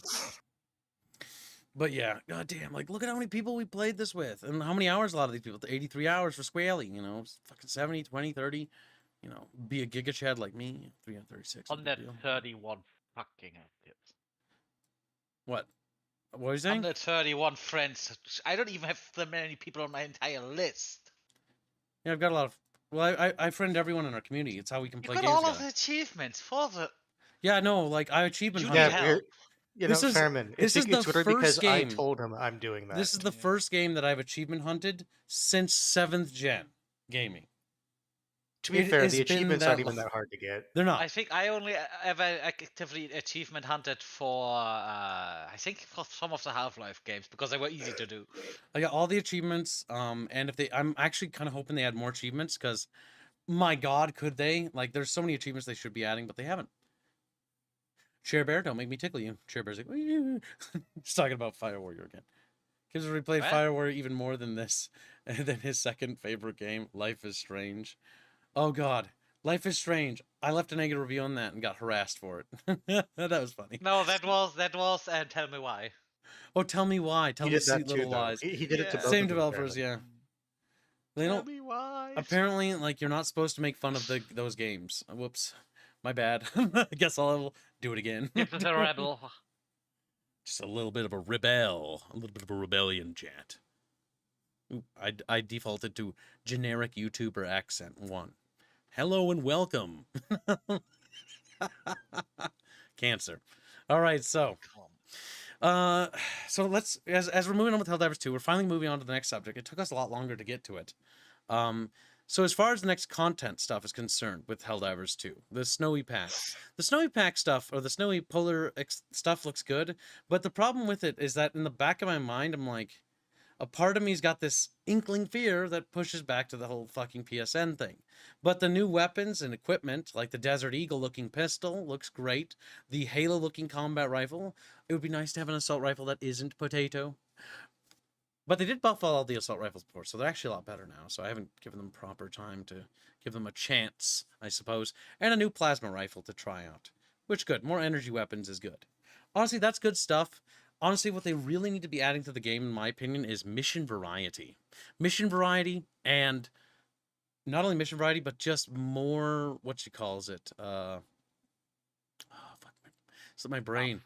More stratagems like vehicles that involve vehicle play. Because I don't know about you guys, chat, but I feel like vehicle play is something that's sorely needed. They did add the battle mech, the exosuit, but we need more vehicle play. And submachine stand guns, with- yes. Submachine guns I are good. stand with what I said. Make They're certain adding a missions that new are submachine gun specific- and more They power are. weapons soon. That is I one stand thing. with what I said. They should make some missions that are specifically designed with vehicles in mind, that is just relatively open maps where you drive his vehicles and can just blow up bases with a tank or something like that. Oh, a tank, like a main battle tank with like multi-crew. Yeah, that'd be Yeah, great. you can have extra people, you have your tanks when and engage enemy tanks and you can do flanking. It doesn't need to be as granular as some certain games, but that would be a lot of fun. So from the leaks, we already know that they have an APC, right? They have a Warthog equivalent buggy, which you can ride in. And it's got a machine gun turret and stuff like that. So those vehicles we do know are the 2 vehicles that are confirmed. And I have played the first Helldivers, so we know that there are tanks. We know that there are dirt bikes with the little suicide carriage thing with machine guns. So there's lots of cool vehicles that could be added. The other question we should be asking is it possible to add air vehicles? Because that's something I've thought about. And I like the idea of it, chat. If you remember things like Halo Reach, imagine like, the... Oh god, I'm terrible with names. Squealy, Harpy? No, not Harpy. What? what's the fucking helicopter thing in Halo Reach? It's called a not Pelican, Falcon. Falcon, yes. They should add like a light air vehicle. That'd be cool. We need aircraft, I think. Falcon's also broken because most things can't hit it. Well, that's true. But I mean, Oh, this gives the Rocket Devastator something to do with the well, they could fucking give them missile. like spore anti-air towers, like a Wasp. Yeah. Or a Well, Hornet. Like something light, like a light aircraft vehicle. Because Like they I'm really thinking should about it. expand to the air front too. They would add like fucking ammunition to it, and I already don't like dealing with ammunition for vehicles, so Well, that's fine. You know what they could do? like a Vehicle resupply drops. Or capturable nodes on the map that are vehicle rearmament facilities. You can capture a vehicle rearmament facility and rearms your vehicle. Sort of like Mech Warrior 3, if you guys remember that game, where they had Yeah, these but the game- rearmament vehicles that would come and repair your battle mech. Stuff like that nature. You could have the gameplay loop kind of like something like. Are the Helldiver maps big enough for flying vehicles? I believe so. Yes. Yeah, oh yeah, definitely, it's big enough. They're big if they're big enough for wheeled vehicles that can drive around. They're big enough for aircraft. Now I'm thinking like light aircraft, nothing particularly advanced there. But I do think we need that kind of stuff because having variety in vehicle play is actually good. Convoy missions, ooh, I don't know about that. Part of me wants to like. Escort missions. Part of me imagines me sitting on my bed doing a backflip with a rope. You know. Escort missions are almost never fun. A vehicle convoy mission could be cool. Because hold on, let's give some credence to what he said here, or some thought to it. So mark vehicle, perhaps. Imagine the Halo 3 Elephant, right? A large vehicle with turrets on it that you can move in, around, and inside, right? And it's like a moving platform. And you have to sure you have to move wasn't Halo that. 3. Well, yeah, no, but they had the elephant in Halo 3. Oh. They did. They also have it in Halo 4. They could do I something remember like it that. in Halo 4, but I do not remember seeing this in 3. Because that's something that could also work. No, I bought diet tea. That explains why this tastes like trash. I thought I was like, I've been drinking this like, this tastes kind of bad. Why am I not waking up? Why Get a haircut, you fucking hippie. Fuck. I'm like, God, chat, like, my drink tastes bad. I don't know if my, like, taste buds, I'm sick or something, but things taste gross. Because it's supposed to be fucking lemonade and tea, but it's no sugar. Yeah, which means you're not actually waking up. Oh, gross. That explains the awful flavor. I've just been drinking this stuff going like, God, I really am not happy with this. That explains it. Bought the wrong shit. Need to go to the store later. Direct adrenaline injection. Yeah, thanks. Yeah, good job, Kibs. I did it a day. Classical Kibs moment, you know, usual bullshit. Diet tea. What heresy is this? Yeah, I know, right? I didn't even know there was such a thing. Jesus. All right, so back on subject, right? Mission type and mission type variety, chat. That seems to be, I think, a big thing. Now, I do want to know, chat, amongst you, little chatfish, what do you think Helldivers 2 is sorely missing that you think is absolutely a must-have feature right now? For me, right now, I'm torn between either more vehicles or more missions. You know? I would disagree. Don't get me wrong, it does need that, but the thing that it actually needs is the ability to customize your damn weapons. Oh, yeah. An upgrade system. An upgrade Yes. system, yeah. Because, like, for example, the heavy machine gun, its damage is good, like, ammo capacity, trash. Abject trash. I don't know. But it has less ammunition than the fucking medium. Yeah. And You're it's supposed to be a heavy machine gun. Yeah, no, a weapon progression system should be good. Like, I like vehicles, but yeah, weapon progression system, I agree. Because they need customization. Customization, yeah. Because progression system sounds more like... All right, I'm going to slow down chat so I can actually read what they said. I don't want to go through some, because they have interesting idea. One of our artists who's working on our Helldivers thumbnail, or will be working on the next Helldivers thumbnail, says anime waifus. Of course. Not even surprised. Armin Pax wants vehicles to be added, and apologies if I miss any of you, because there are a lot of you, but I'll do my best. Vehicles, yeah, see, you're with me on that. You wanna Mad Max this shit. Ream. Yeah. You know what? A new mission type, Frontline, where you actually support and you can actually see SAF fighting with... yeah. You have to somewhat break the front line. So one thing that sabotaging really... supplies and shit. You stole that from chat, because Crazy Templar said that. You thief! But yeah, so like... You know on Halo, when you're playing Halo, there's the Marines and you gotta help them and stuff in the missions, and I like to mod it so that the Marines are in the entire game for Halo 1. I love the feeling of being like a hero on the front line, and there's Marines around you, and you're coming in, turning the tide of the battle. And these SEAF soldiers could be the same, like that. They could be that. There's these troopers fighting on the front line. They're getting overrun by bugs, and there's no way they're gonna hold out. But then, in comes the Helldivers, you know, bam, with their hell pods, you know, landing, and then all of a sudden, what looked like the end is now a sort of turning battle where now finally the Super Earth forces are turning the tide and pushing the front line back.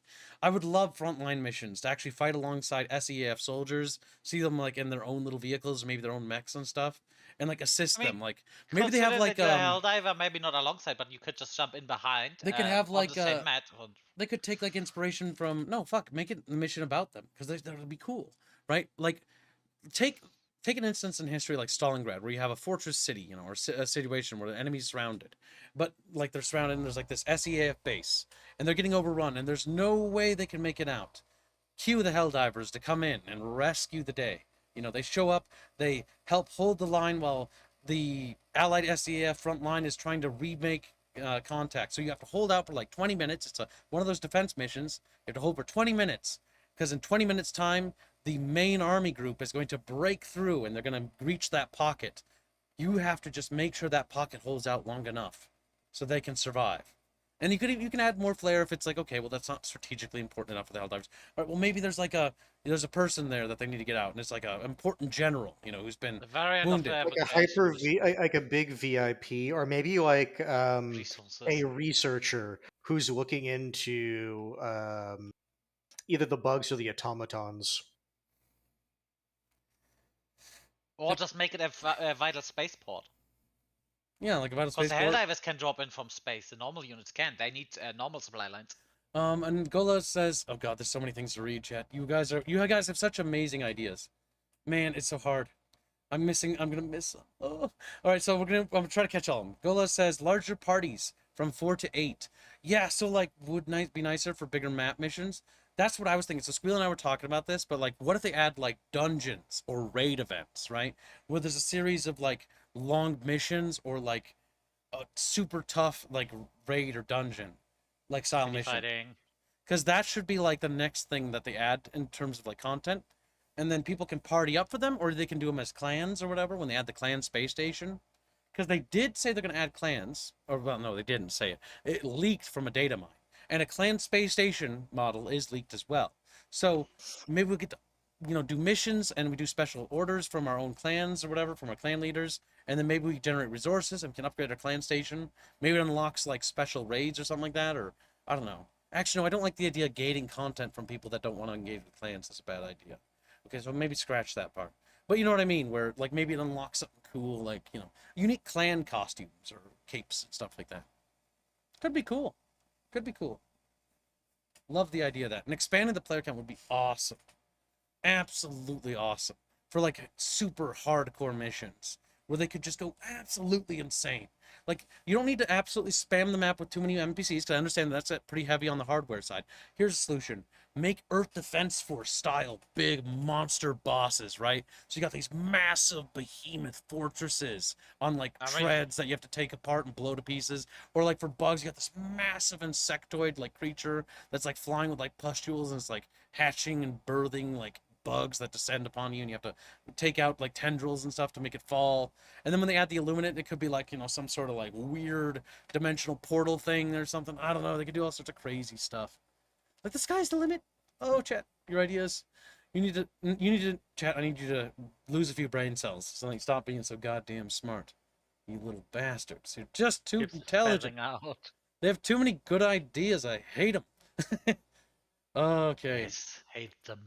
Weapon customization, yep, definitely agree. Mission type customization, I would like a bit more vehicles, yeah. Honestly, like, I'm wondering, like, ship upgrades. Like, we get different ships maybe down the line. So the Super Earth Destroyer has, like, certain abilities, and then the Super Earth Carrier has, like, different abilities. And then you unlock ships you can use. And they're part of your fleet, and then you can switch between the ships, and they have different, like, unique power stratagems or something like that. Because there's so much shit they could do. Oh, I hate it. The possibilities are, with a little bit of imagination and passion, the sky is the limit. And that's what I absolutely love, chat. Sweet liberty was saved. True.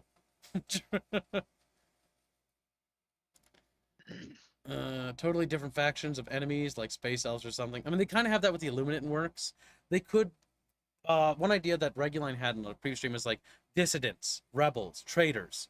like a Just faction normal of humans. yep, a faction of traitors that we have to suppress, and like those events will pop up behind our lines as traitors try to appear to disrupt, our front lines, and so we have to go back and stamp out insurgents and stuff like It would that. allow us to play on planets that we'll never be able to get to. But considering the player base is going to fall, so, Well, the thing is, the game scales to how many players are active, just like Helldivers 1. Yeah. So auto scales, which is a good move because eventually this game will die, even if a big bad thing doesn't happen, this year, or maybe even if it never Everything's happens. gonna die. Eventually, people will stop playing and people will move. It's a sad reality, but while it lasts, let's have a fun time together. The ability to swim. Underwater battle skips. That'd be cool, but you need like special weapons for that because bullets wouldn't go very far. Because they dissipate in water. It would be cool to have like underwater missions or like an archipelago world with like naval ships you could use or like boats you could use. Oh my god, boats. Yeah, boats, amphibious, Multi-manned cruisers. hovercraft One price. vehicles. Yeah. Or fuck, a battleship would be so cool. Cursed. I could even see the color palette and everything, the black and gold lining that the Helldivers use. Turns out the battleships is literally just a super what's called destroyer because they can also swim because they are that fucking over design. I don't think so, because remember the Super Destroyer, they even say in lore, Yeah. can only be above an orbit, low orbit, for 40 minutes. Yeah, I know. I just like the idea. Just this thing can also swim. And just okay. Otherwise, it's over going to the top and overheat stupid. and their engines are going to burn out, and then they'll crash into the Kids, planet. it's not gonna overheat if it's in the water. Well, Fairman, The thing is, it's also that means it can't get off the ground because it can't use its engine. yeah. Yes, I know. I said I'm not saying it's a good idea. I say it's a stupid idea, but I like it. Now, let's get those supers quick because I know we're behind. Genghis Khan does say, dumb, small, but loyal Yinglet, like serfs, doing menial tasks and squabbling with each other on your ship. No, I hope you burn him for even suggesting that. To provide comedic element. Hashtag suck, hashtag fem, hashtag squeewee. Thank you for your donation, but you're going to hell because of that. Rita WM's next because he's been Donates $2 to say, on red creams, Rothgall. He says for $5, no loots, Rothgall. Sock fund, staying on the planet with the amount of horror stories. God damn it, quit donating, Jet. I can't see what he wrote because he buried it. With the amount of horror stories I heard of the VA, I kind of lucked out with them. Thank you for the donation, very generous. The amount of horror stories I heard of the VA. Oh, the VA, yeah. I was thinking voice actors. Like, what? Yeah, no, the VA is, not good. Yeah, my dad's got VA. lots of things we got to deal with, and the VA doesn't help us. Samson Quadrav donates 10 Polish bucks, say, EDF style of giant alien monster battles. Yeah, they could do giant, like, monsters. I mean, they already did with, like, the Strider, and there's going to be that big sandworm thing that's going to come back from the previous Helldiver War, and the leaked Illuminant War of the Worlds Walker with the 3 legs. Looks cool. They got necromancers. I actually really dig that. Thank you for the donation. Mr. Twisted Frenzy donates 10 euros to say, it would be cool if the bugs and bots managed to take all territories. The last stand was held on Super Earth in the high-tech city, instead of a barren, fog-filled planet. You could have aircraft fights, too. Yeah, no, like, seriously. Okay, so when you mention aircraft fights, there's been a YouTuber that's been making these really fucking awesome CG, like, space battles. And what Helldivers 2 could expand to, finish the ground war stuff, then add space battles. I'm not kidding. That'd be so cool if we could, like, fly a fighter in orbit and engage the enemy ships for supremacy of the skies. That would be amazing. And have, like, fighter battles and stuff like that. Sort of like a la Halo Reach space battle stuff, but, like, not a gimmick, but a fully explored concept. And add, like, different elements to the game that way, too. Because, yeah, no, like, they could add missions where, like, you board enemy ships and stuff, so it's not entirely in space. There was a game, Unreal Tournament 2004, where you had the space battle, where you fought in space and you had to, like, shoot each other down, and then when the team took out the defenses, they got to land and board the, like, enemy battle station thing. And it was really cool. Oh, man, I missed that game. But, like, they would board the station, and then they would, like, fight their way through it and take more points until they take out the the thing they needed to take out. I can't remember how the mission worked exactly, but that would work very well in Helldivers 2, right? You have a space battle, and like it's like you gotta blow off the defenses on like enemy dreadnought, right? And then you switch to the Pelican, and your Helldiver lands on top of the dreadnought, and you storm out in 0G combat as you gotta get inside the ship and blow up the core, you know, and get out and like extract out. That'd be so cool to knock out like a dreadnought and it just blows up in orbit, this cool explosion as you leave. That would be so cool. They're not gonna add that. But I would love that. Jano donates 25 Polish bucks to say in frontline missions as you extract surviving soldiers from a line on the quay. That's a Q, yeah. I'm assuming he meant to say way. On the way, yeah, because I'm looking, Q is next to W on my keyboard, so yeah. On the way to the Pelican and salute you.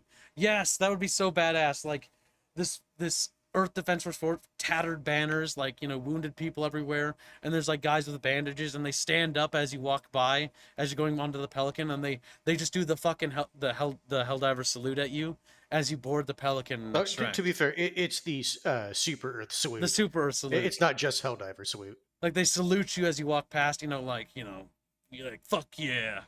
And it's gonna be so Oh, cool. no. They can even rip off that scene from Halo, what was it, 2? When Chief's walking by, but remember there's that guy whose eyes got hurt, and so he's bandaged. He's like, hey, a Spartan, bullshit. Mm. Thank you for your donation. Yeah, I think that would be pretty cool. The Rubberman says, Steam won't refund the game. Well, if you're trying to issue a refund, you have more than 2 hours, don't you? He's looking at me more like, than 2 hours, and you're boned. I'm sorry. I do enjoy how everyone's like, the refunds are going up. Like, have you played more than 2 hours? Yeah. You're not getting a refund. Damn it. Literally doesn't matter. It does suck. I get why, and I think it's more than fair for people to. Honestly, I do think Steam should make an exception, but I don't think they will. That would if they make an really, exception, put it some could pressure. it could have some bad precedent. Is the problem. Yeah, it would be. Because then it's like, well, if we did it here, Yeah. why couldn't we do it here? It's like, well, then why didn't you do it here? Yeah, because it's the slippery slope fallacy, where you make one exception and then you're boned because now you need to make more exceptions. Oh fuck, dude! I'm sorry that you can't do that. This sucks. Well, Yep. I mean, look at the bright It's why side. it's like, Oh, actually, no. I'm trying to. it's one of the reasons do why I- it's like there's no reason to get How do we as cheer upset. Reverman up? Like, on the bright side, maybe this issue isn't going to be the end of the world, and maybe it'll blow over, maybe, or, you know, might get worse.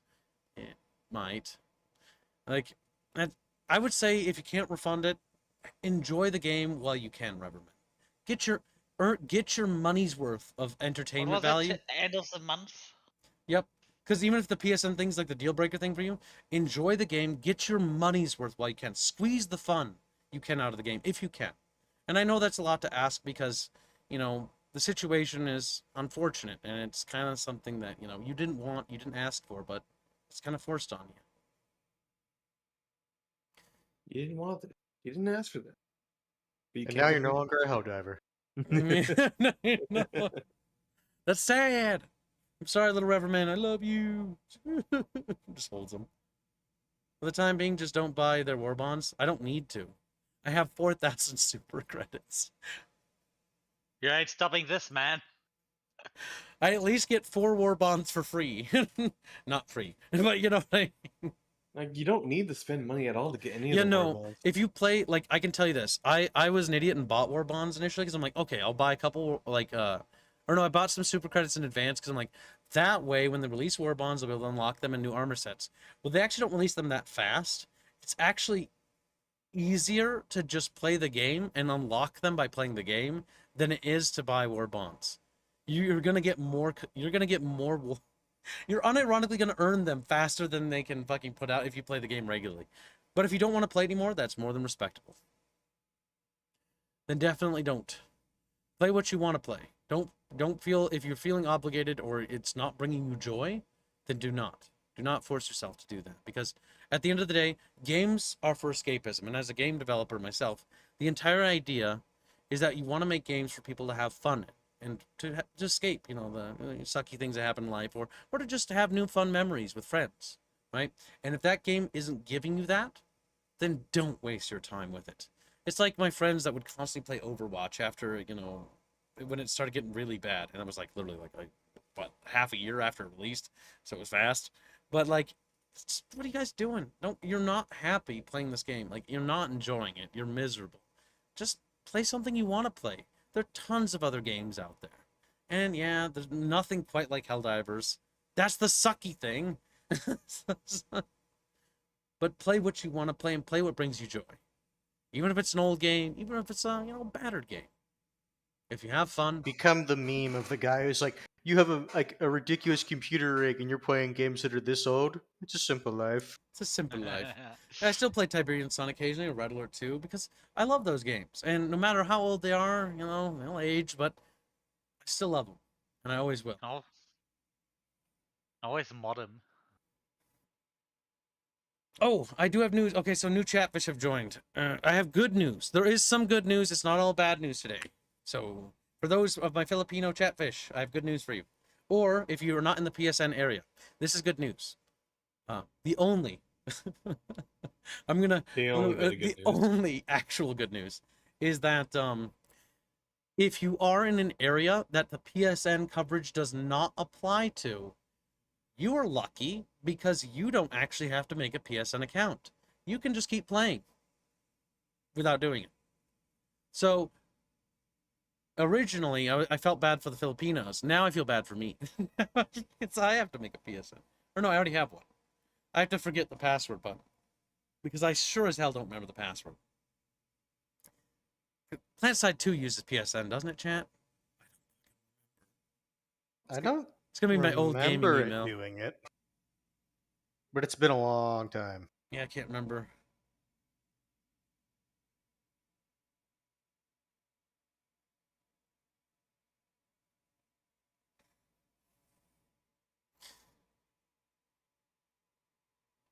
So the account link was never necessary. I mean, it's never been necessary, period. Okay, now we're back on the subject, but let's hit this subject again because we might as well smack it again while we're here.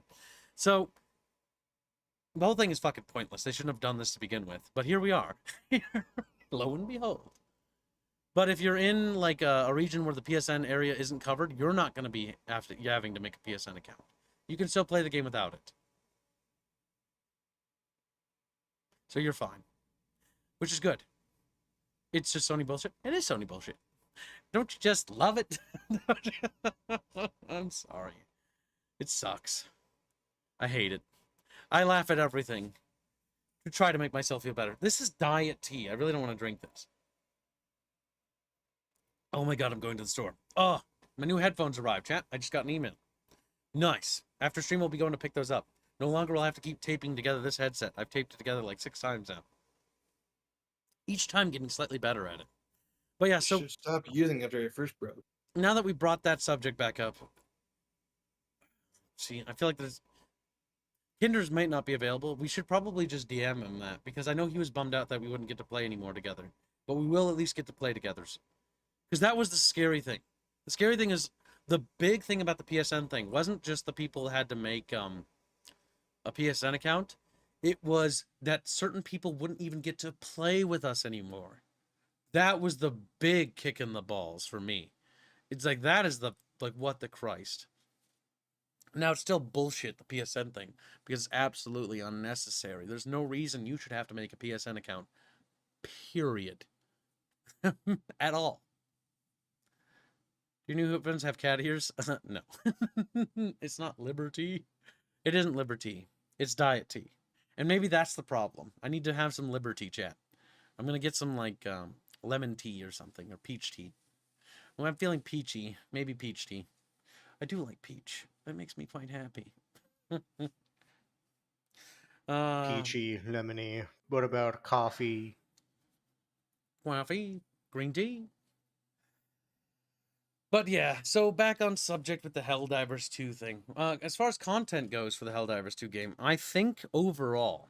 Now, this is going to be a poll, because this is the next subject I wanted to slide into, because this one's important to me. And this is going to be about the patches, because this is where I think things are about to get divisive. Now, I'm going to refrain from my opinion, because I actually think my opinion is actually going to be the unpopular one here, and I don't want to muddy the water. So, do you think the patches are on a good track, more or less? Yes or no? Or actually, we'll add a little bit more variety here. Like, meh. The game balancing patch should clarify.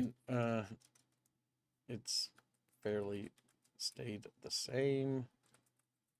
Yep, the game balancing patches. No.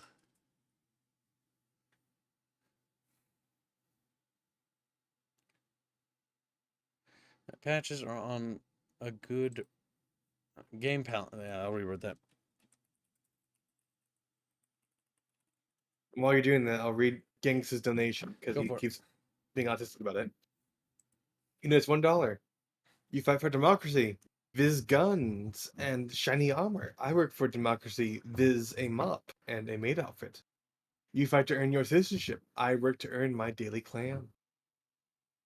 We are not the same. We're not the Disgusting same. little Yinglet creature. Lemon tea? Wait, what were those? Lemons? Yes, they were lemon fish. I squeezed them. Kim's opinion is garbage. Starts crying. He's gonna cry about it. Oh no. So there are three options. Yes, you think that the game balance is improving. No, you don't think the game balance is improving. It's not. No just means like, no, it's not. It's actually getting worse. It's sort of a culmination of those. Or, it's fairly stayed the same. Nothing really feels like it's changed too much for you. All right, this is kind of weird because you're voting in a way that is kind of where I was leaning. So, interesting. I guess I am popular. I guess I am. My God. How that work? Am I a normie? Looks at hands. Yes. The answer is yes. Yeah, the impact per mission needs to improve. The thing about the impact system is I wish that if by playing on a harder difficulty, you did more impact towards the war effort. I kind of feel like that Yeah. should be the way, because realistically, if we wanted to min-max this shit, like, we should all play on easy.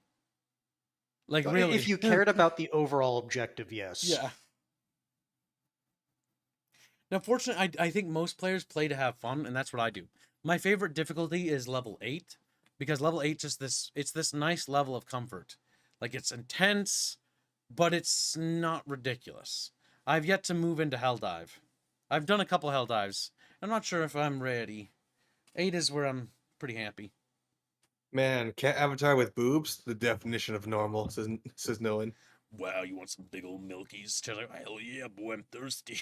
Start talking like a butch, like start talking like with the butch voice. Give on. Hey, baby, you want some milkies? Terrible. Cursed. Good news, Kibbs. Steam said I can keep my Helldivers because 100 hours in 2 months since I got it. What?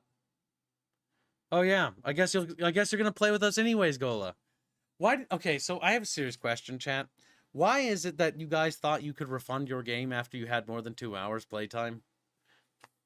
Like, Because they didn't think about it. did you think they would make an It's more like exception? Most Because people don't actually Yes. spend time refunding games. As someone who has, I have refunded a lot of games because I'm a streamer, and sometimes we buy games to stream that are fucking awful. Forspoken, oh my god, that game was awful. You couldn't refund that one. I couldn't refund it because fucking streamed it twice. Like it's hard. played it too much. I lost my money. See, sometimes, I told you, should kill the stream listen, early, man. sometimes streaming a bad game, chat finds it hilarious. Other times, it's so bad that chat just, they float up belly dead. Like, they're just dead because they died of cringe. So what about Death Stranding? That's right. You fucking refunded Oh. that They were after extra. hours. They were extra miserable there in that one. Oh, Death Stranding was pain. It was like walking everywhere.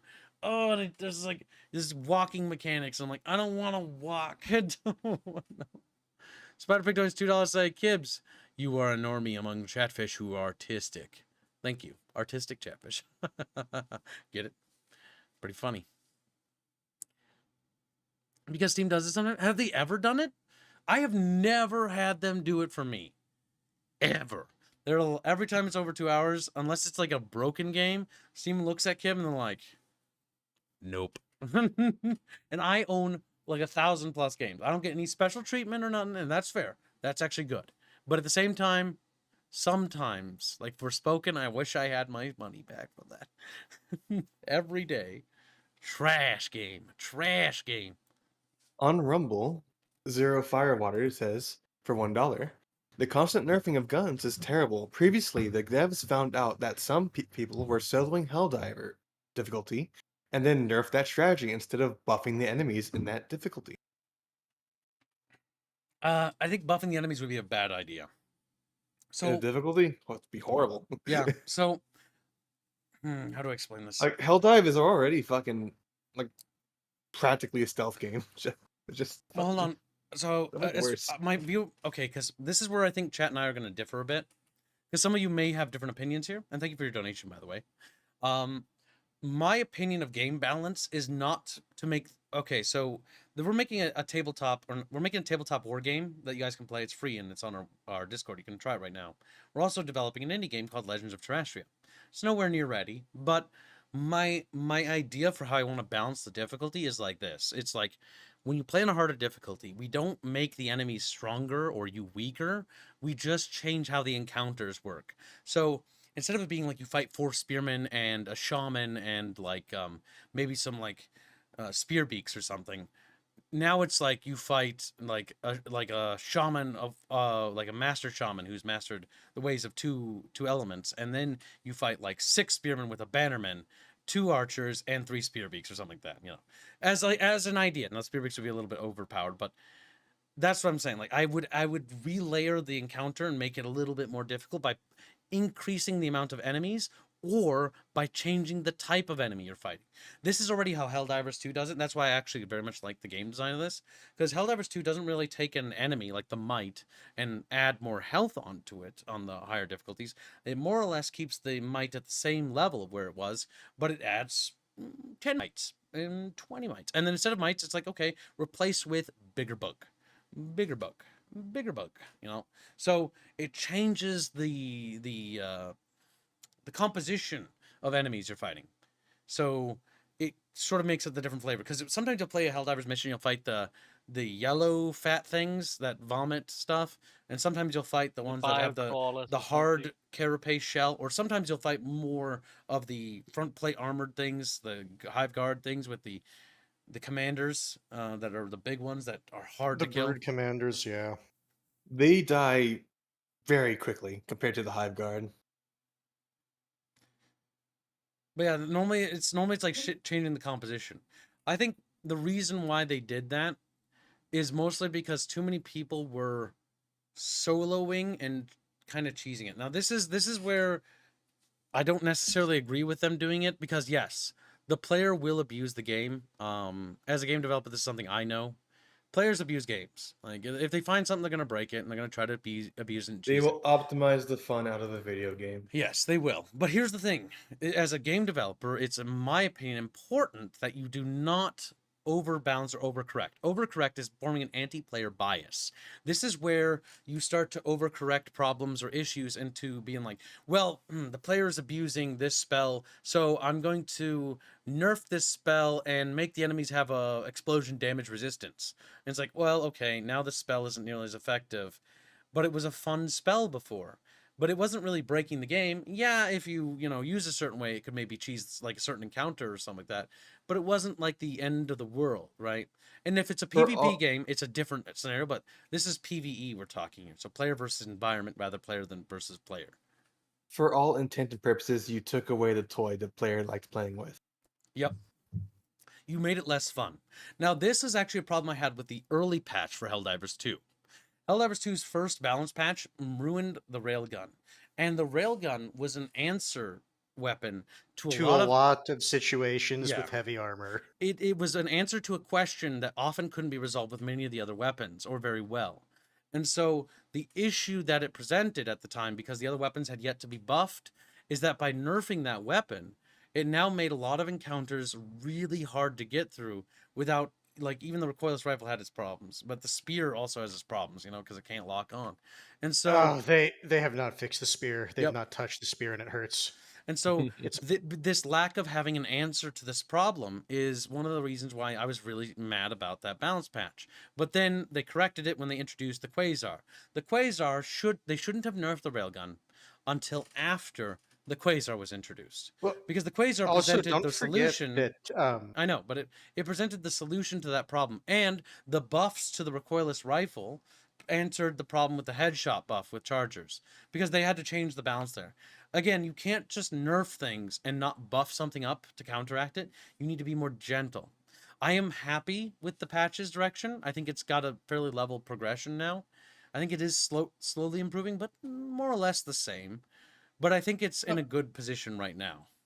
I was just going to say, also don't forget that the devs themselves had a different idea of how players were supposed to deal with heavy enemies in the first patch, because they said it's like, oh, use stratagems, and that's how they wanted you to deal with those, which didn't end up working out. What about when my stratagem is on cooldown? Yeah, What that's about what I everyone didn't said. bring a stratagem that deals with heavy armor? I think so. One of the things is I feel like when it comes to our kits and loadouts, you must have an anti-armor solution of some sort. That's like, I don't know, you guys, if you disagree, do let me know. I want to hear your guys' thoughts. But if you're playing on any like difficulty where there's tanks or hulks or, you know, chargers are more prevalent, you need an anti-armor answer. And you need a reliable anti-armor answer in your kit. So my builds generally have always one anti-armor counter, which is either precision rail cannon strike, which is a okay answer, but the problem with it is it's got a cooldown timer. The 500 kg bomb, not a bad one, or the standard bomber drop, not a bad one either. So here's what I would say to that: the party needs an answer to it. So parties need to I coordinate with actual compositions. Because the thing is, if you make it so that everyone has to bring anti-armor, it's like, okay, that's one anti-armor weapon that everyone is bringing, so effectively they only have 3 other slots per player. You kind of need to, though, because there's certain enemies. Because, like, the big thing is, like, in the last Helldives we were doing, or not Helldives, But also dives, remember the Impossible difficulty Clubs. you play on normally. Yeah, we play on 8. We play on 8 normally. 8 is my comfort zone right now. But I'm one step away from the hardest. It's just comfortable. I just like the impossible difficulty. It's nice and actiony. But the thing is about impossible is that one of the problems we have is against the automatons, because the automatons' air unit isn't like the shriekers where they can be destroyed by low penetration weapons. It's the gunships, and they need heavy armor pen or like a relatively decent explosive force to actually take damage. Otherwise, they're gonna, you know, massacre They're you. gonna stay there and they're not gonna Autocannon go away. Autocannon should be the prime thing to deal with that. Or the anti-material Autocannon can't rifle. deal with it though. They don't have armor pen. Yeah, autocannon should be though.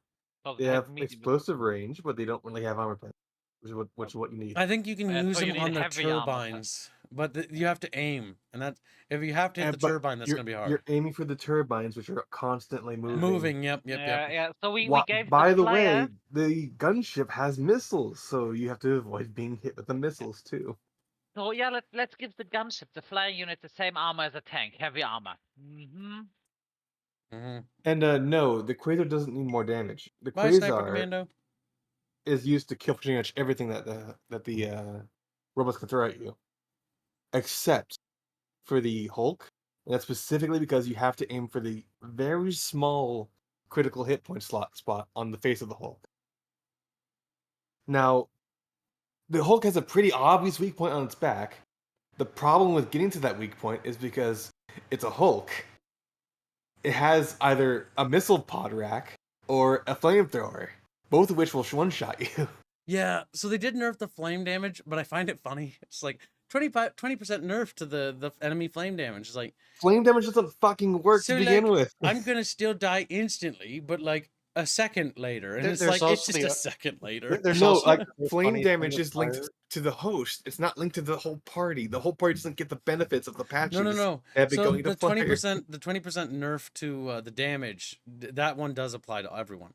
That's the 20% Yes. nerf from I'm talking them about hurting the us. all sources patch that came beforehand. You know, that one doesn't work because the fucking fire thing doesn't actually apply to the other players. And there's also the other funny thing where they just don't want to do the obvious solution to Yes, the flamethrower. it needs to stun, or slow, one of the two. So it needs to do a stagger, like when it get hit with a gush of flame, like the enemy should go like, whoa, you know, like, oh, I'm burning to death, you know, oh my god, it hurts. Because the thing is that's why they kept giving flames damage buffs to encourage people to use it. Yep, there's the second problem with the flamethrower is range. It needs to have its fire lance extended, because flamethrowers, if you look at real flamethrowers in actuality, they shoot kind of like a long jet. Now, in warfare Liquid. terms, it's not that long in reality. And they should rebalance the flamethrowers to actually work like a liquid. So when you aim that jet of liquid flame, it should land on the ground. If it does land on the ground, because it should dissipate, right? Because it's burning fuel. But if it touches the ground, it should create a burning surface. And it kind of does if you aim it there, but it doesn't have like a fiery drop like a flamethrower does. Like flamethrower should actually be kind of like an arc weapon, as in you have to arc it up, and then the jet goes over, and it sort of washes over like you would with a hose of water. That's how I think they should treat it. For just that discussion. Let me just see where I put it.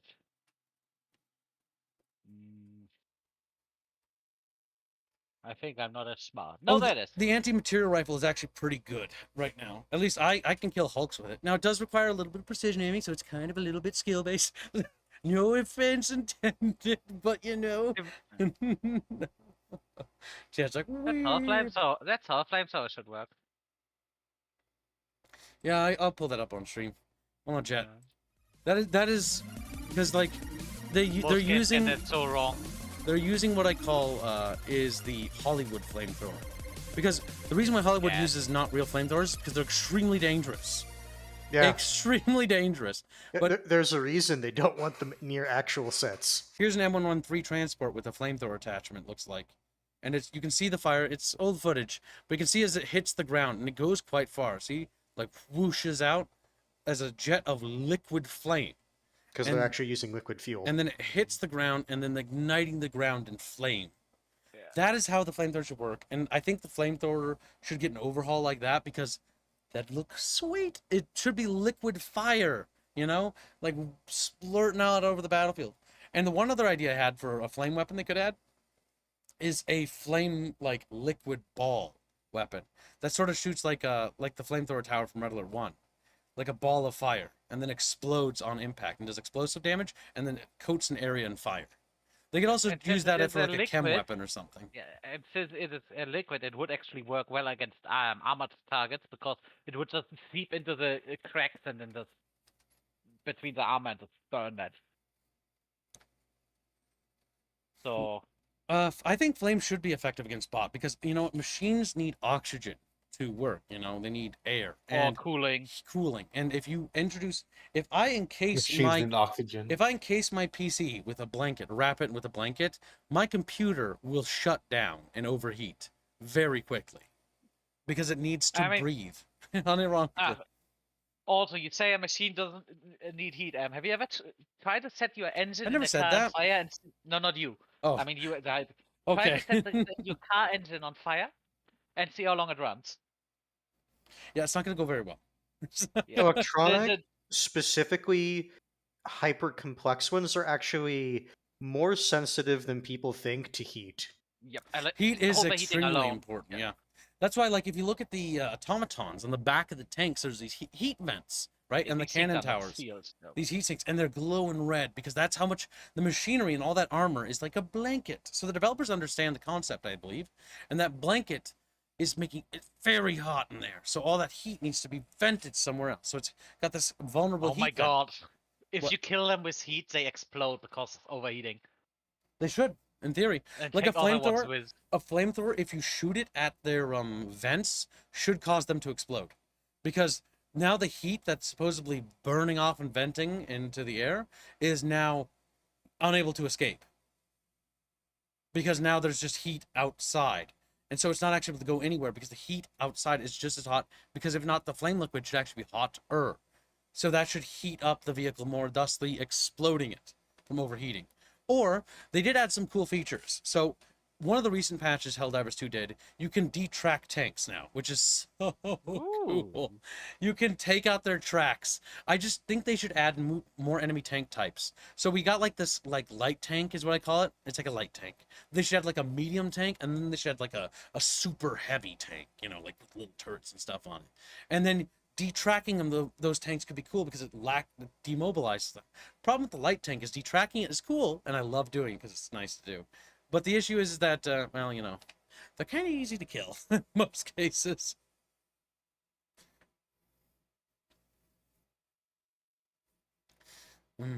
Right then, how about a flamethrower being ineffective against any hard armor automaton? I mean, if it hits the armor, it shouldn't hurt it, right? Because that's not where the vent is. Unless it's hitting exposed or vulnerable metal parts. Like, for example, a Devastator has this really big armored chest. This chassis sort of protects his face. But his faceplate is actually just an ordinary faceplate of a little bot. Because the Devastator is just a little bot inside of a armored chassis. Effectively, it's power armor for the automatons. That's what the Devastator chassis is. Like looking at the actual design of the machines, the chassis is actually pretty different from the lower level bots because the Berserkers and the Devastators share a chassis. Well, they have legs that specifically support that size of their body. Yep, because they take the essence of the machine and they put it there, like the heads there. The Berserker heads are different, like, and they scream. They're kind of cool. Headshots with a flamethrower. I mean, not actually impossible, considering that flamethrowers are aim weapons. Like, look at this footage of a flamethrower. Case, it would at least fuck with their vision. But yeah, this is what I mean. Long fire optics. lances. They need long fire lances. Because the fire lances should be long, the fire effect should be a decent amount, and when they add the upgrade system, you should be able to, you know, do things to your fire. Maybe like use different sort of fuel ignition types and stuff like that, or types of fuel that do different things, right? So maybe there's some sort of fuel or burning fire that sort of you know, corrodes metal better. And that's why I was thinking we were thinking about like mechanics that would deal with metal or like poison or corrosive things like that. Could be interesting. Factory Striders are super heavy vehicles. Yeah, basically they need a tank version of a Factory Strider. But maybe instead of, the MTT from Star Wars. Here, let me pull it up for you, chat. I'm just saying, a super large spaceship and you get to bomb that fucking thing from outside. Have to blow up guns or something for the other stuff can get close or shit like that. Could all the work. So what they could do for the automatons is some sort of tank that's kind of like the MTT, which is the mobile troop transport for the droids. Basically make like a tank that's slow, but instead of deploying Devastators, it deploys, you know, little battle bots. Or maybe they make like spider droids or something down the line. Because I do think that they should break away from just the humanoid shape for the automatons. Like, they got a four-legged quadruped mech, which is awesome. I love it. Maybe we can get some spider walkers or something a little bit more exotic. I think for the robots, it's gonna be easier to have stuff than for the bugs, because what could you do? Do you know what I think they should add for the robots, even though it would be abject cancer? What? They should add a assassin bot with a fabricator similar to the stalkers. That'd be fucking cancer. Oh, like a Terminator. Yeah, this one. Yeah, could it's come like with walks, and it should be slow though. And it's got like it's got heavy. No. I wasn't thinking those. You know, like the command. Even though the design isn't, it doesn't match. But the super advanced combat droids in Star Wars. Oh, the commando droids. Yep. Something like that. Yeah, they could have get their own assassin droids. I don't know. I like the idea for the Terminator that you. Oh no, you don't have get wrong. the same update where you add the normal soldiers, and then you have them just from afar. They look like the normal soldiers. The Terminator would be an appropriate addition to it, but it's like a little or maybe not even little, but an assassin droid that's kind of nippy and annoying to shoot. Something like what's the thing called in Mass Effect? The guys that jump around like little retards, the Geth. Oh, I'm gonna say they're just Geth. I hated those. Yeah, those Geth snipers. Yeah, whatever they are. Oh, I hated them because they look like geckos. Yeah, they're like little geckos, and they hop, and then they like one-shot you on the higher difficulties. Fucking annoying. It's the kind of thing. Yeah, just call it an airstrike. The one thing Commander Shepard never could do, call an airstrike. But yeah, so like beyond that, like that's definitely some interesting stuff there. Now, I kind of hope, and Chad had mentioned this earlier, but more enemies. More enemies would be good too. Like not just the Illuminate, not even just the Dissident Rebellion dudes, but like some sort of end times galactic level threat that shows up. Would be kind of cool. When the what's that called? They just combine their technology with Make it something yeah. completely out of left field though. Like Or completely new something things, weird. yeah. Yeah, completely new, like end times threat outside of the galaxy bullshit. Super Mario. Elseworld, Super Earth, but they're like fascists or something. I don't know. They also get bullshit stratagems that just one shot everything. Super evil divers.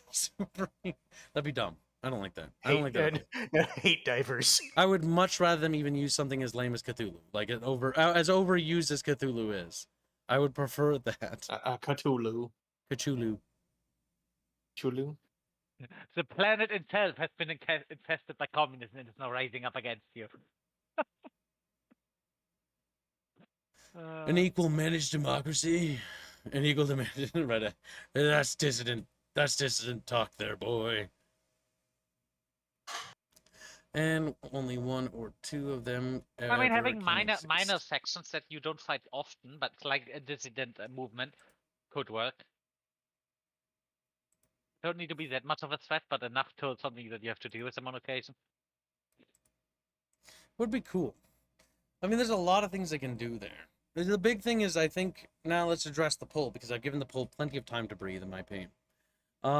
So 29% of you, in regards to game balance direction improving, voted for yes. You think that the game's on a correct track, which is 3% higher than no. So it seems like the general consensus, people are kind of happy with the overall direction, but it's a little bit torn. Or middling. Now, for the majority, the other 45% of you, you seem to believe that it's fairly stayed the same. And I'm kind of like of the opinion, I'm torn between yes and it's fairly stayed the same, mostly due to the fact that the game kind of just feels like it's in a spot where everything's kind of starting to work now and things are kind of working out okay. The first balance patch was rough because, again, they didn't have any other weapons or items. Necromorph says Rumen Gorge. That would be cool. Like some sort of like zombie faction. But I think unfortunately zombies are going to be tackled by the Illuminate because they have ghouls. We'll have to see. Some sort My of problem with some of the patches is that it feels like the developers don't know what they actually need to improve. Well, I think that is because I think they had so much success. They didn't have the slow dev process they wanted. So it's like, okay, what do we need? So for me, when it comes to how the thing goes, I think the devs are more or less staying accurate to what they actually wanted. They are more or less adding the things they wanted to say. Because they said that they wanted the weapons to not be flat better than each other in general. Now, that's not going to actually happen because there are going to be weapons that there's always going to be better. weapons that are always going to be better. Anything that has any sort of asymmetry to it, there's going to be something that's better or preferred of some type. It's just the natural law of things. However, I do think that we are reaching an equilibrium point where it actually does feel like I can kind of switch between the guns without being like, oh god, I really can't use that gun. That gun's trash. I mean, there are still a couple of those still. Like when it comes to the DMRs, I look at them and I go like, I would not. But why? Why would you ever take them? Like the assault rifles I'm looking at now, and I'm like, yeah, no, I can bring those. Those are fun. I can bring those. Submachine guns, I can bring those. Energy weapons, I can bring those. Shotguns, got them. You know, I can bring those. Explosive weapons, can bring them. DMRs need love, I think, is what we can all agree on. They need love bad. Honestly, I think. Well, the thing is, I would argue like DMRs do, but also like just more SMGs, like what they're doing now. The SMGs, yes. Because it's like they only have one SMG, and it's not terrible. You get for a second one if you're a super citizen, but it's only like a vomit. You know what? I'm gonna say less weapons overall, more worthwhile weapons in general. Yep. Honestly, the upgrade system I think will help address some of that. In general. Yeah, because the whole weapons thing, that is the thing. A lot of games like Borderlands, where we have 8 gazillion guns. Okay, do I ever want to use any of them? No, they have like, 200 at most. Close the poll. Yeah, exactly. It's also because, okay, do I ever want to use the random generated guns? No, you use the pre-made guns. Ah. Mm. You also want the guns with the right parts, which is autistic. Yep. Like that. Whoa. Like I've seen the videos of fucking people from Borderlands who do Borderlands content. Does it have the right stock? Does it have the right fucking magazine? Like Jesus Christ! There's certain levels of tisms to each If you're game. if you're delving into that kind of autism, it gets special. Now, I think this is the final subject on my list of things that we're gonna slide into for Helldivers 2 and the Helldivers 2 notes, but is the ship and the ship upgrades itself. I am of the opinion once the ship upgrades started to work that I think I like the ship upgrades. They're like flat improvements, but I kind of wish they were more exotic, maybe. You know? How do you guys feel about that? Like I mean, maybe also some customization where you can Most of go them for feel negligible. where you with can ship have upgrades. different well, upgrades. no, some of them are absolutely necessary. I Like said the some of them. oh, okay. I didn't quite hear And you there. Cole. make it that you have options. Let's say you can research those, but you can only have one active, so you can specialize your ship a bit more. Not every ship is the same. Mhm. I wish there was more customization options for the ship visually. I wish you could customize your crew as aesthetic, and I kind of wish they added something to do like in the ship to besides having the little game thing. Now you only have that if you have the Super System edition, which I do have, and Yeah, not only everyone for does have. whale. You know, noise that whale makes. Yeah, I did whale in the game. I actually bought the game's base game edition, and then I didn't. I actually got it gifted to me. Never mind, I didn't buy that. I forgot. You know, I didn't buy the game. I was gifted the game. I forgot. I was like, I don't really know why. I feel like I would have bought that because I honestly, like, it seems like a game up my alley. But it was gifted to me. Okay. Dumb kib. Shop upgrades are boring, says Jesuke Taizago. You little weeb. A lot of them don't work. Yes, that's Hold on. true. I'm going to read them. Ship upgrades are boring. They are like numbers go up, mostly. Some of them are fairly important, like making drop pods more agile. That one, or the ability for the drop pod to automatically fill up your backpack weapons. That is also like a mandatory must. I do wish they would do something a bit more, though. A bit more, yeah. Something more engaging, and instead of just Like, okay, for example, when go you with that upgrade, line. like when we max out our ships, like in a bridge, I want it to be able to show us everything on the map. Unironically, I want it to or not everything. It won't show me all the mineral points, but I want it to show me all the bonus objectives for hostile things. Or maybe not all of them, but by upgrading it more, we know more about the map we're dropping into, so we get more intel. So we can see, like, instead of only one bonus objective, we can see 2 other locations or 3. Things like that. Something more. What is wrong with Kib's mic? Oh, sorry, chat. I have my AC on. Yeah, like, I gotta have that on, chat. I'm sorry, I love you. But you listen to me, okay? I don't like heat. If it gets hot in here, I'll get cranky, and I'll get tired, and then I'll go to bed. Oh no. My AC must be on if I am to survive. I know, it's It's not even noisy. summer yet, and you're already dying. I have my AC on. It's been on since, like, it got warm. I never turned it off. I need it to be cold. Boy, you must live in a warmer climate than me. Well, not really. It's just if it's warm and well, I have a lot of computer machinery over here. Like, And if I that get means you're warm, I just get agitated. weak. Now, enough about me. We're moving on. I bought the soup site kit 2 days before the change. F. Sorry, your typos there made that funnier. Typical Gibbs. Typical Chris Scott. He's like, return fire. Shipping bridge should be interesting, fun, and engaging. Yeah, I kind of wish so. Like, that's also why I kind of want them to, like, overhaul the ship upgrade system. Like, I know they don't have the time to do it now, but overhaul it. Make it do more interesting things. Like, maybe the ship upgrades, like, instead of just extracting, right? We upgrade our ship to the point where the dropship comes down, but 2 little gunships come down and provide air support before the dropship arrives on the extraction location. And that way they can reduce the amount of enemies attacking. It just give them like a little tiny autocannon, you know, that shoots like in 3-shot bursts or whatever. So it doesn't really kill that many enemies. But like things of that nature, you know, like where it does something more exciting and something on the battlefield would be cool. Or like if you do hot drops, the ability like would be that those 2 little gunships would swoop down and be bombing the area before you do that. Or a new Helldive ability where you hot drop on a location and Eagle 1 will do a fucking carpet bomb before you land. Like, so you can just hot drop on location. Like, you hit it with everything you got, and then Helldivers come crashing down on top, you know? What do you think of a mission where, let's say, sometimes an extraction can go wrong? You still finish the mission, but afterwards you get an extra mission where you have to No. get the guys out. No, I don't think that's a good idea. The reason why is because anything that's like that, I just see myself getting annoyed. What they could do is just a mission type where you're the guys going in to help another group. something Yes. like shot that. down. Yes, that would be better.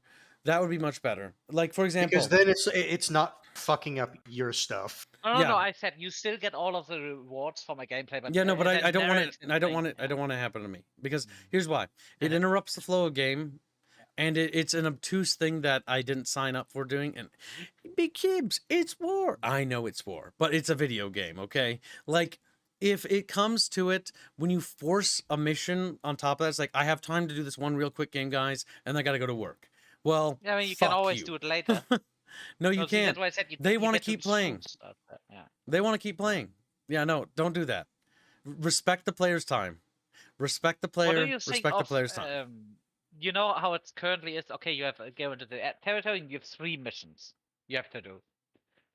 What about a thing that's a little bit more dynamic based on how you handle the last mission, and then the next mission you get is maybe of a different type? What would Let's say be you took out a cool? lot of fabricators, you What would be get a cool is if they different mission. reworked how the missions worked, where some things like react to each other. So, for example, you know how those robots have those air bases? Those air bases, if you don't take those out right away, will provide more gunship support. But I think they should overhaul that system entirely. So instead of it being like 3 missions in a zone, screw that. It's like That should also 6. be coming with, It's 6 missions, and there are certain mission objectives. If you tackle them first, you get an advantage, right? You take out the Devastator factories. Well, now there are less Devastators. You take out the transport facilities. Now they can't bring in as many transports. Instead of bringing in 4 transports, they can only bring in 2 or 1. Well, no, not 1. That's too easy. 3 probably. You know, just a little bit of a nerf, because you don't want to make it too easy, because then it's... Because part of the fun is that there's a lot of enemies, and I don't know how I feel about the game just getting actually easier. In fact, I think that gets boring. I like kind of the chaos and the hectic nature of everything being shooting. So I don't want it to. I mean, if you want chaos, they 'Cause- should definitely work on making missions less predictable. Well, they did that before. Remember, some of that was kind of cancer. Random stratagem. Cancer. Oh yeah, no, not that. That is just bullshit. I'm talking like, okay, this is a mission. This is the parameters, and oh no, we were wrong. The parameters of the mission changed. That's now this and this. Yep, we've already talked about that, Chris Scott. We've moved on, and we're now talking about the ship upgrades and basically how that interplays there. Because we've already been on the subject of balance, so now we've transitioned to the next subject. But yeah, when we talked about balance and stuff, balance is definitely the priority, but they definitely need to add new content. That is indisputable. Honestly, the balance is in the balance is in a good spot that I'm actually pretty happy with how the game feels. It needs, in my opinion, just more content. Either Stop more drip feeding. Stop it. no Just drip give us the things. drip feeding is okay. I'm more or less all right with it, so long as they're consistent, right? Like, but I really, really, really, really think that they should hurry up with the vehicle stuff, because as somebody who likes vehicle gameplay and likes combined arms warfare, man, is it torture. I want the APC something fierce. I want that buggy thing too. And it wouldn't kill me to have another mech, you know. Cassie donates has donated. Been a member for 13 months, which is donating still. Thank you for your long time support, my friend. He says, "Hello, Bickering Bunch. Hope things keep going well for you all." Well, they're going pretty fucking awesome. We've had a great turnout of little chatfish that have joined us for today's Helldivers, and we have some new chatfish. We have some new chatfish who have joined the community, like Coyote E or Willie E Coyote. I just realized what your name was. James Fisher. I just realized what his name was referencing. All the lurkers who. No, he just subscribed. Yeah, He's not a they're lurker. lurkers in chat. Well, they're not lurkers I now. didn't see any of them in chat. No, he So I'm did. saying the lurkers. He's typed. I've read him earlier. He's here. Oh my god. Oh my god. Squealy doesn't pay attention to you guys. It's okay. I will look after you. I've got your back, little chat. He types once. I think it was more than once, by the way. Go ahead and So, scroll up. Gibbs, tell me, what happened to that fish you were taking care of when you were a kid? Nothing happened to it. It died. It lived. You said it got stuck in the little filter thing. I wasn't taking care of it. We had this massive aquarium. Like, it was like a 80 or 90 gallon aquarium. It was fucking huge. Yeah, It that's covered the something wall. kids wouldn't have had control over. We had like fish and them like swimming around, being little fish and stuff. And we had this catfish who was like super fat. And he was like, whoa. And he would just like be fat and he'd like wiggle around and be just Eats an the overall. smaller fish. He just like suck on him and like lick him like blah, blah, blah, you know, because he eat the algae bits off him.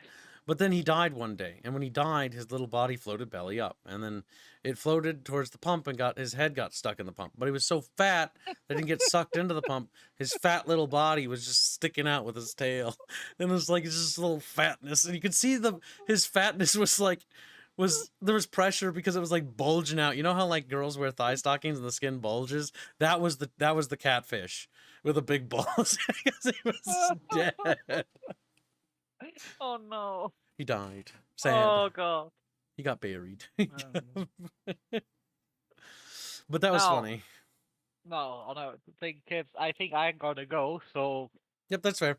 I mean, If- we've more or less covered all the subjects. If there's any other things, chat, let us know what you want to talk about. But we're going to start wrapping up because this podcast has been tremendous success. It was supposed to originally only be like an hour, but we've done for 2 hours and 39 minutes because we were supposed to talk about not only the controversy but all the things related to Helldivers too. Because I want to just test the waters and see how it felt. And it seems like you guys had a fun time. And thank you for being here with us. Spider-Pig donates $5 the same.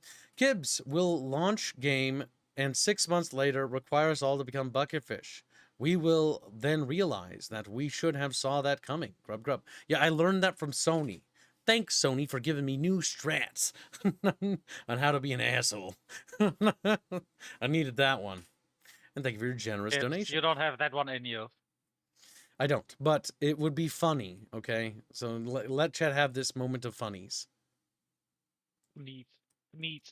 Also, I've been on an EVE Online and Gray Zone Warfare binge. See, I just can't get back into EVE Online. I reinstalled the game, but mainly because I wanted to look at certain things and looking at some of the stuff they added with cosmetics. I mainly wanted to look at some of the ship designs. Well, fair enough, fair enough. It's because you're a nerd, man. I like the Nerd EVE game. Online ship designs. I bet the equipment upgrade system Kibbs talks about would really help. I mean, don't give me credit for that, because I don't think I came up with that. But other people, I get what you mean. Because I don't remember, I think it was Squealy who mentioned an upgrade system. I learned about it, and I know I agree that it should be added. But I don't think it was Kibbo's idea at all. I think that's somebody from the else's. beginning. Oops. Anyway, I gotta go now. You guys have an See, little wonderful German evening. boy. Because the unfortunate reality of Helldivers 2 is added to the early access game. Also, bye, Fairman. Yeah, it does. On today's docket for streaming, by the way, chat, we'll be playing some Deus Ex Human Revolution. I kind of wanted to take a break from Helldivers. I thought I was about streaming Helldivers 2 today, but I feel like people should just kind of wind down a little bit and just think about things. You know, just think about things a little bit. We'll stream more of it next week. We'll probably wait till the War Bond launches, and we'll resume streaming it, and we'll keep talking about the subject. Now, if chat likes these bunch cast things, we can do more of them, because I think they're fun. But I'm not sure what subject we'll cover. I want to strictly stay gaming related, and not really delving into politics or drama, preferably. Mostly because drama isn't really interesting too much, even though this controversy is drama when you think about it, and I really don't like doing that kind of stuff. I want to talk about things that are kind of happy and good, but this has to be talked about because it's too much of an issue not to, in my opinion. Like, it's not a nothing burger. It's not the end of the world, but it's not good. You know, it needs to be addressed, and there are reasons why people are upset, and these reasons are valid. It sucks. But yeah, so I'm gonna take a little break. I'm gonna go pick up my new headphones. They just arrived, and I'm gonna go buy some new tea because diet tea kind of cringe and tastes very gross. I don't like it.